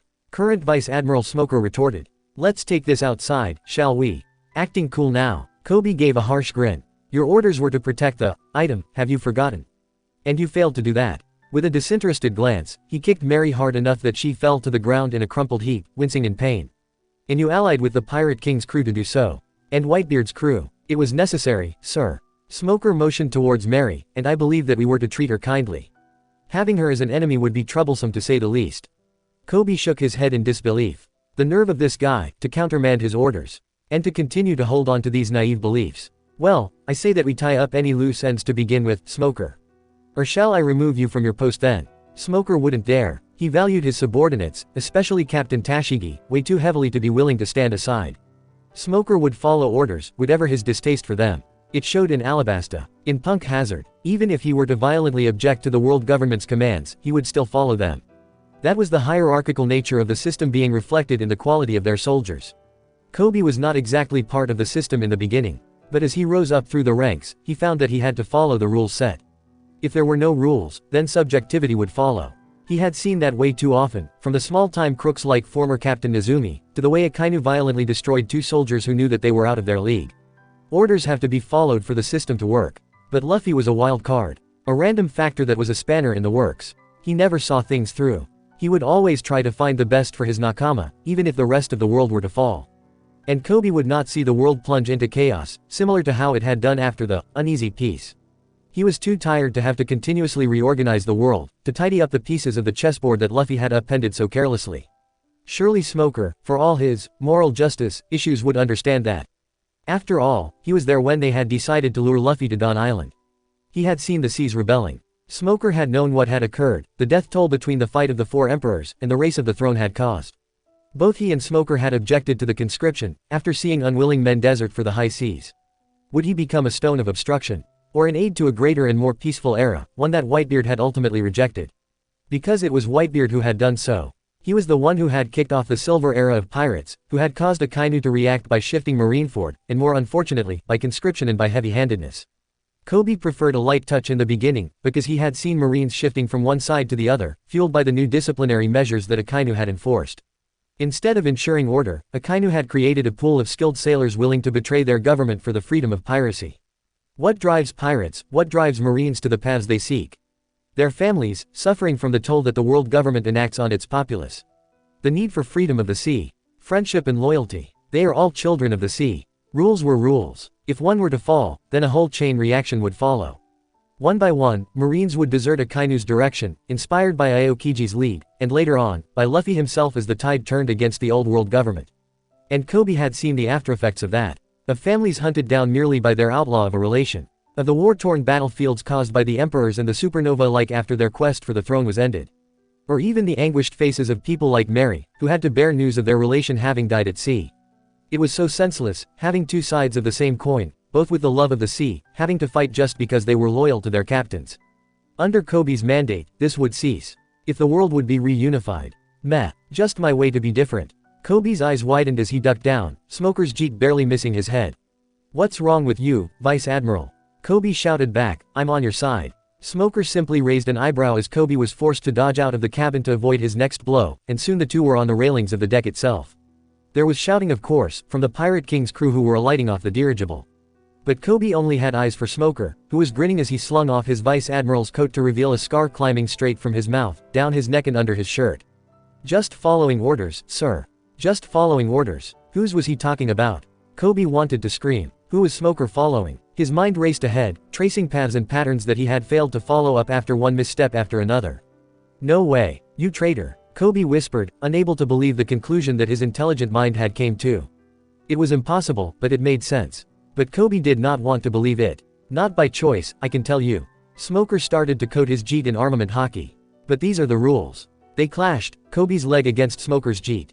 Another clang, and Kobe furiously cursed as he felt his body weaken. Damn it, he shrieked mentally. It was the same way that Smoker had defeated Luffy. He must have released some of the sea stone and turned it into powder, which he was able to redirect into Kobe's lungs. One of the more advanced forms of his devil fruit, and worst of all, Smoker had no qualms about using it against his former boss. Kobe had to get out of here. There was no way he would be able to fight off Smoker, the Pirate King's crew, and Whitebeard's crew at the same time. As the old proverb says, retreat is the best strategy out there. With one violent kick, he soared towards the sky. He would need to make better plans that did not include Smoker. He scowled. That would be harder now. Smoker had much support in the self-defense force. Why did Smoker have to be of that? It looks like Kobe's retreating. Nami gazed as the fleet admiral flew past their reach. Smoker took care of him. Alright, Usopp cheered. Then he froze. Wait, what? That's what I want to know as well. Ace clenched his fist. Why would a vice admiral willingly give up on chasing down a pirate to go after his commanding officer like that? Evidently, he was remembering the events on Alabasta, where Smoker and Ace had fought in a bid to prevent Smoker from chasing down Luffy. From what I can tell, that guy's a straight-laced freak alright. Miss Officer. The Marine officer shot to her feet, eyes darting towards the one who spoke. Why did your boss do so?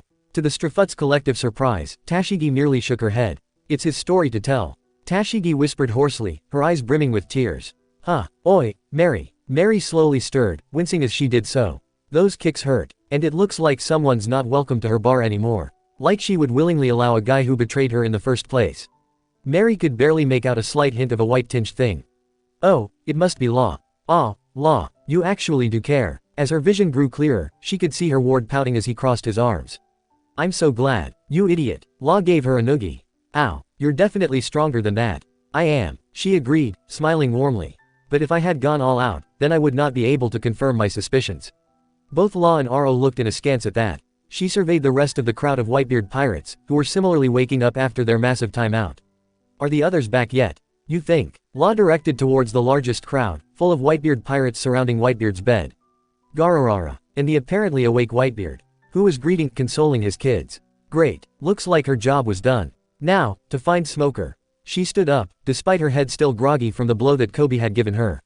With the help of Aro, who she had to comfort, seeing that he had frozen up after Kobe's curb stomp on her and was still in that place, and a frustrated Law, who was annoyed that he had expended effort all for nothing, to the deck, where Smoker was leaning against the railing. He spotted Mary, and raised a cigar in a lazy salute. Next to him, Tashigi was busy ordering the men to take Caesar into custody, while the rest of the Straw Hats were either sitting or standing up. Sorry for the wait, Mary said automatically, even as she was ushered into her chair by Usopp. I presume this has to do with your apparent rebellion. At this, Smoker smirked, showing bare teeth. Hardly that. I've contacted Hina and the rest of the gang. They'll know he nearly caused a war that we didn't need in the first place. Smoker puffed out. But I guess that's not the main reason why you immediately looked for me. Mary paused, looking at the floor. How could one phrase this? She did not know what to do, twisting her hands as she bowed her head. You want to know why I fought back? Smoker let out a nasty chuckle. I think I know why. Mary replied. That expression on his face was of cold comfort to her. Even so, she had to confirm it. Tell me, Smoker. She paused, heart aflutter, but words continued past her mouth despite her hesitation. When were you going to tell us you were one of the 20? Ace heard one of the most heart-rending sounds of laughter he had ever heard in his entire lifetime. It resonated so deeply with his bitterness that he jerked out of the relatively warm, red, enthusiastic and happy feeling he had after Pops had woken up after the battle was over. Sure, Pops was still a bit sleepy, but he was fine now, and Ace felt as though a stone had dropped off his chest at that. But there was something in that laughter that Ace had to investigate. I was not. Smoker's crisp reply somehow managed to hint at something greater than those words implied. Ace seamlessly melted into the crowd located closest to them, his ears pricked. Truth to be told, Smoker raised his head, facing the sky as he scratched his head. I hoped that it would never come out. Not likely, I know, but it was something. Then, it was as though Smoker had observed him, because he winked at Ace. It's not going to be much of a secret, so Portgas, you don't need to hide despite your poor abilities at doing so. Ace scowled, his displeasure at being caught temporarily outweighing his curiosity. It's not like it's going to matter to me anyway. Ace hotly replied, I want to make Pops king. So I'm listening because of that. Smoker shook his head, a sad smile crossing his face, similar to Gramps whenever Luffy was being too enthusiastic about his dream but Gramps not being in shape to give a fist of love. I think you would want to know this as well, because this concerns your brother. And the way that he was captured. This enraged Ace. Luffy, his brother, being caught. He twisted on his foot, his fist ready to punch the living daylights out of Smoker, only to cough, black smoke coming out of his mouth as his lungs were suddenly smaller than he thought, and his throat was rough with something. Oh, devil fruit. Smoker grimaced at him as Ace fell down, coughing out black smoke tinged with gray. It was Kobe's idea. Smoker took out a cigar, twirling it about his fingers in a retrospective stance. We both knew that Straw Hat Luffy would come running with the right bait. It just so happened that Straw Hat's home island had one ripe for the taking. It was not even confirmed, but on the flimsiest of pretexts, we gave him a message: we know who the boy at Party Bar is. Simple words, no. Tashigi choked out, shaking her head in disbelief. But Straw Hat came. We battled. Smoker took over, tracing circles with his cigar. 5 days and 5 nights, both to the point of exhaustion. At the end, I was the last one left standing. So that's what happened. Nami shot up to her feet, pacing angrily. You threatened Luffy with Makino's well-being. That's horrible, she screamed, wringing her hands in open dismay. You know who her son really is. How could you? Sins of the father, not sins of the child. Of course I knew that. Smoker pointed towards Ace, who was visibly gritting his teeth. But as you're all well aware, that child's supposed father had many enemies. All it would take would be just a hint, and even the world government could not stop the onslaught. That was why Straw Hat had to take action no matter what. So he was bait. Brook calmly spoke up, his voice icily cold. You reminded Luffy of Ace's. Not my plan, so hold your horses, Soul King. Smoker waved in his direction. I was not in favor. But I was countermanded, and in turn, overruled. He stood up, gazing at the horizon. Already, he could make out the barest glimmers of daylight falling through, the sun's rays quietly disappearing. Another day, another mission. He really did not want to head into the shitfest that was going to emerge within the self-defense force. It looks like there was going to be another schism. First, between those of moral justice and absolute justice. Now, he and Kobe were on opposing sides. Hino would side with him, as would Tashigi. Kobe would bring along some of the more extreme elements with him. What a nightmare. So much politicking to be done, all for the sake of someone deceased. Even if Smoker detested the upcoming elections, he knew that it had to be done. So you're the enforcer, then. Mary piped up. At this, Smoker turned, and gave a warm smile. He gave a mock salute, leaning against the railings once more. As you are the soundboard, I suppose. He replied. The former Straw Hat pirates looked confused. No wonder, if they were left in the dark as the Pirate King had intended. Smoker sometimes wondered if this was right, to intentionally leave a potential ally wandering about. But orders were orders. He could not countermand them, even if he tried to do so. What are you talking about? Zoro baldly spoke up, his eyes narrowed. What soundboard? What enforcer? Each of us was tasked with a certain role. We can't all be doctors, or cooks, can we? After all, we are the members of the King's Court, the 20 Guardians of Raftel. Mary tilted her head in a teasing gesture. We extend our help to those who require it. We choose our kings, and we are the subjects of his will. All of the Straw Hats stood up, ready to challenge him and ask for more. Smoker had delayed them long enough, and with a nod, both he and Tashigi leapt into the air. Similarly, Mary gave a saucy wink, and sped off with Law and Ro in tow. Great. Sanji scratched his head. Now what do we do? A tiny explosion immediately decided their next course of action. Okay, time to get out of here. Nami hissed as a blazing inferno of biblical proportions erupted from where Ace had previously been standing. A few Whitebeard pirates who were nearby were already looking for Marco, while others, long prepared from exposure to Ace, readied fire extinguishers. With a gust of wind, the Pirate King's crew, and their ship, were gone from sight. Now they had their answers. It was time to decide what to do. Marco, one of his brothers shouted out. The damn Marines pissed off Ace. Of course he did, Marco groaned as he glanced towards the deck, where the air was stirring up like an inferno. Ezo. Thatch. Yeah, Thatch snorted. Wonder what got him all riled up this time. That shitty bastard. Come back so I can roast you. Ace was so full of rage he hardly noticed when Marco slammed a hockey-coated fist onto his head. Ace slowly looked up, before falling sideways back onto the deck. Gimme a break, Marco sighed as blue flames lit up across his arm, healing the burns away. Where are they? Both the Marines and Goku's former crew have already left, 1st Division Commander Marco. One of the newbies reported back, glancing at Ace's unconscious though not for long. Marco did not hit that hard this time, form lying on the deck. I think they said something about Smoker being a member of some group of 20, then the White Hunter said that he was the one who captured Goku. Thatch choked in disbelief. Really? That guy? He's only been a Commodore for who knows how long. And he's the one who captured a Pirate King. Marco shook his head in disbelief at that. The Vice Admirals were a class on their own, owing to the fact that the Marines stuck to having 3 admirals at any one time. Hence, the Vice Admiral position was often the final one a Marine could aim to reach in the hierarchy. There were those on the lower end of the scale, like Vice Admiral Strawberry and Onagumo, who were pretty much one-trick ponies. Then there were people like Bastille, who was promoted due to his views and not to his power level, or Doberman, who would have probably made Rear Admiral if it hadn't been for his moral justice belief. Before Roger's time, there were only Vice Admirals, and Admiral was a relatively new rank to counterbalance the 4 emperors that had appeared after Gold Roger's execution.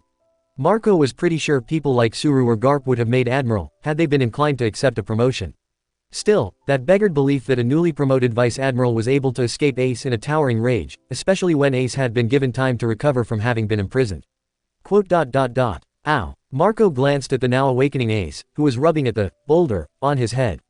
Chill, bro. Haruta snickered. Who got your panties in a twist? That guy. Ace hissed. I fought him at Alabasta not a year ago, and I could easily match him, because we were both Logias whose elements countermand each other. Now, not only was he going easy on me, he even had the gall to say that he was the one who used me to capture Luffy. I'm going to burn him and. But how did he manage to stop you then? Izo asked in curiosity. It's not like he would have come up with tricks that he hadn't used against you before. No one developed strategies within months and have the proficiency to carry them out in a split second. I dunno. Ace's ragged breathing evened out. But he somehow managed to fill my lungs with smoke. My currently burning lungs. How did he override the Logia? And don't say hockey, because I'm pretty sure that he wasn't using it. Marco paused. It was as though something had twinged inside his brain. Smoke filling one's lungs sounded familiar. Hey, isn't that what the previous smoke Logia did? Vista stroked his mustache and thought. Yes, I recall now. What is it, Vista? Thatch scratched his head. 30 or 40 years back, there was a bounty that was going on for this guy's head. Haruta, could you check for the bounties during that time? Haruta tilted his head as he went for the old but active bounty posters that he still kept. In a flash, they were spread out about the deck, and Vista combed through, his eyes searching through the dormant bounty posters until they lit up in recognition. Here, Vista took one out. Kitsuan, no epithet. Wanted for 600 million berries for suffocating 2 known pirate bases by their allies. The bounty picture showed a shadowy figure half hidden in smoke, with only the barest glimpse of a strong jawline and a scar running down the person's neck. His face was half hidden in shadow, but a lit cigar illuminated the fact that his teeth was yellow but even. An unusual fact, given the lack of dental care that most pirates would have. That's what they were calling the White Hunter a while back. Haruta pointed out. Look, he's reputed to have been part of a group called the Pirate King's Court. Pirate King's Court, Izo echoed. I was unaware that there was another Pirate King before Roger. You wouldn't have known, the way the world government went about purging the memories of these guys. Marco replied, eyes flashing across the posters. With a startled yell, Thatch picked up another bounty poster. Hey, isn't this the woman that was hanging around the marine? Cocktail Immortal, name unknown. The featured person was reported to have caused a plague across 3 countries and destroyed some nature reserves that held valuable silk moths. Wanted for 30 million berries. Also a member of the Court of the Pirate King. Are there any more of these people? Ace peered at Kitsuan's poster. Looks like only 3 of them entered the bounty. Oh ho, this one is more familiar. Haruta snickered as he held up one on top of the stack from that period. End of perversion. There was a pause. What kind of name is that? Thatch snickered. Dunno, but looks like he's more of a big deal. Get this, wanted for spreading immorality, known for peeping on at least 20 cases only to be beaten up afterwards. The man featured had his face utterly swelled up with numerous bruises dotted over his painted skin. Wanted for 20,000 berries. And these are all active. Marco slammed the Cocktail Immortals bounty poster down. Meaning there are more things that the world government isn't telling. When is it ever not?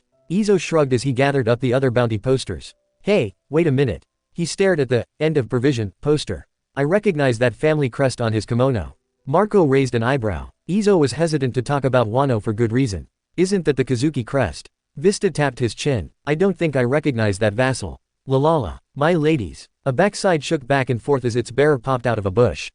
What fine tits you have. Kaya. Pervert. The women that had been bathing in the hidden spring screamed as they rushed for their clothes.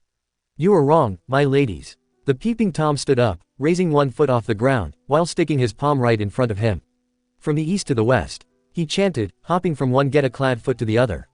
From the north to the south. I am no mere pervert. Then what are you? One of the women screamed out as they started to reach for the nearest blunt object. I am a super achu, excuse me, someone must have been talking about me pervert. The samurai replied. The females got out of the spring, now fully dressed and well aware that there was blood dripping down his face. That only increased their fury, as they grabbed the various stones and branches that had been lying around the spring. Get him, girls. Wah ahahaha. The self-proclaimed pervert screamed as the females violently accosted him. Still fair, seeing all the flesh I have to myself. He's not unconscious yet. Knock him out. Yar HGH. Disclaimer: this story do not belong to me. The author is cursed by Jennifer Wilson. Respect to author.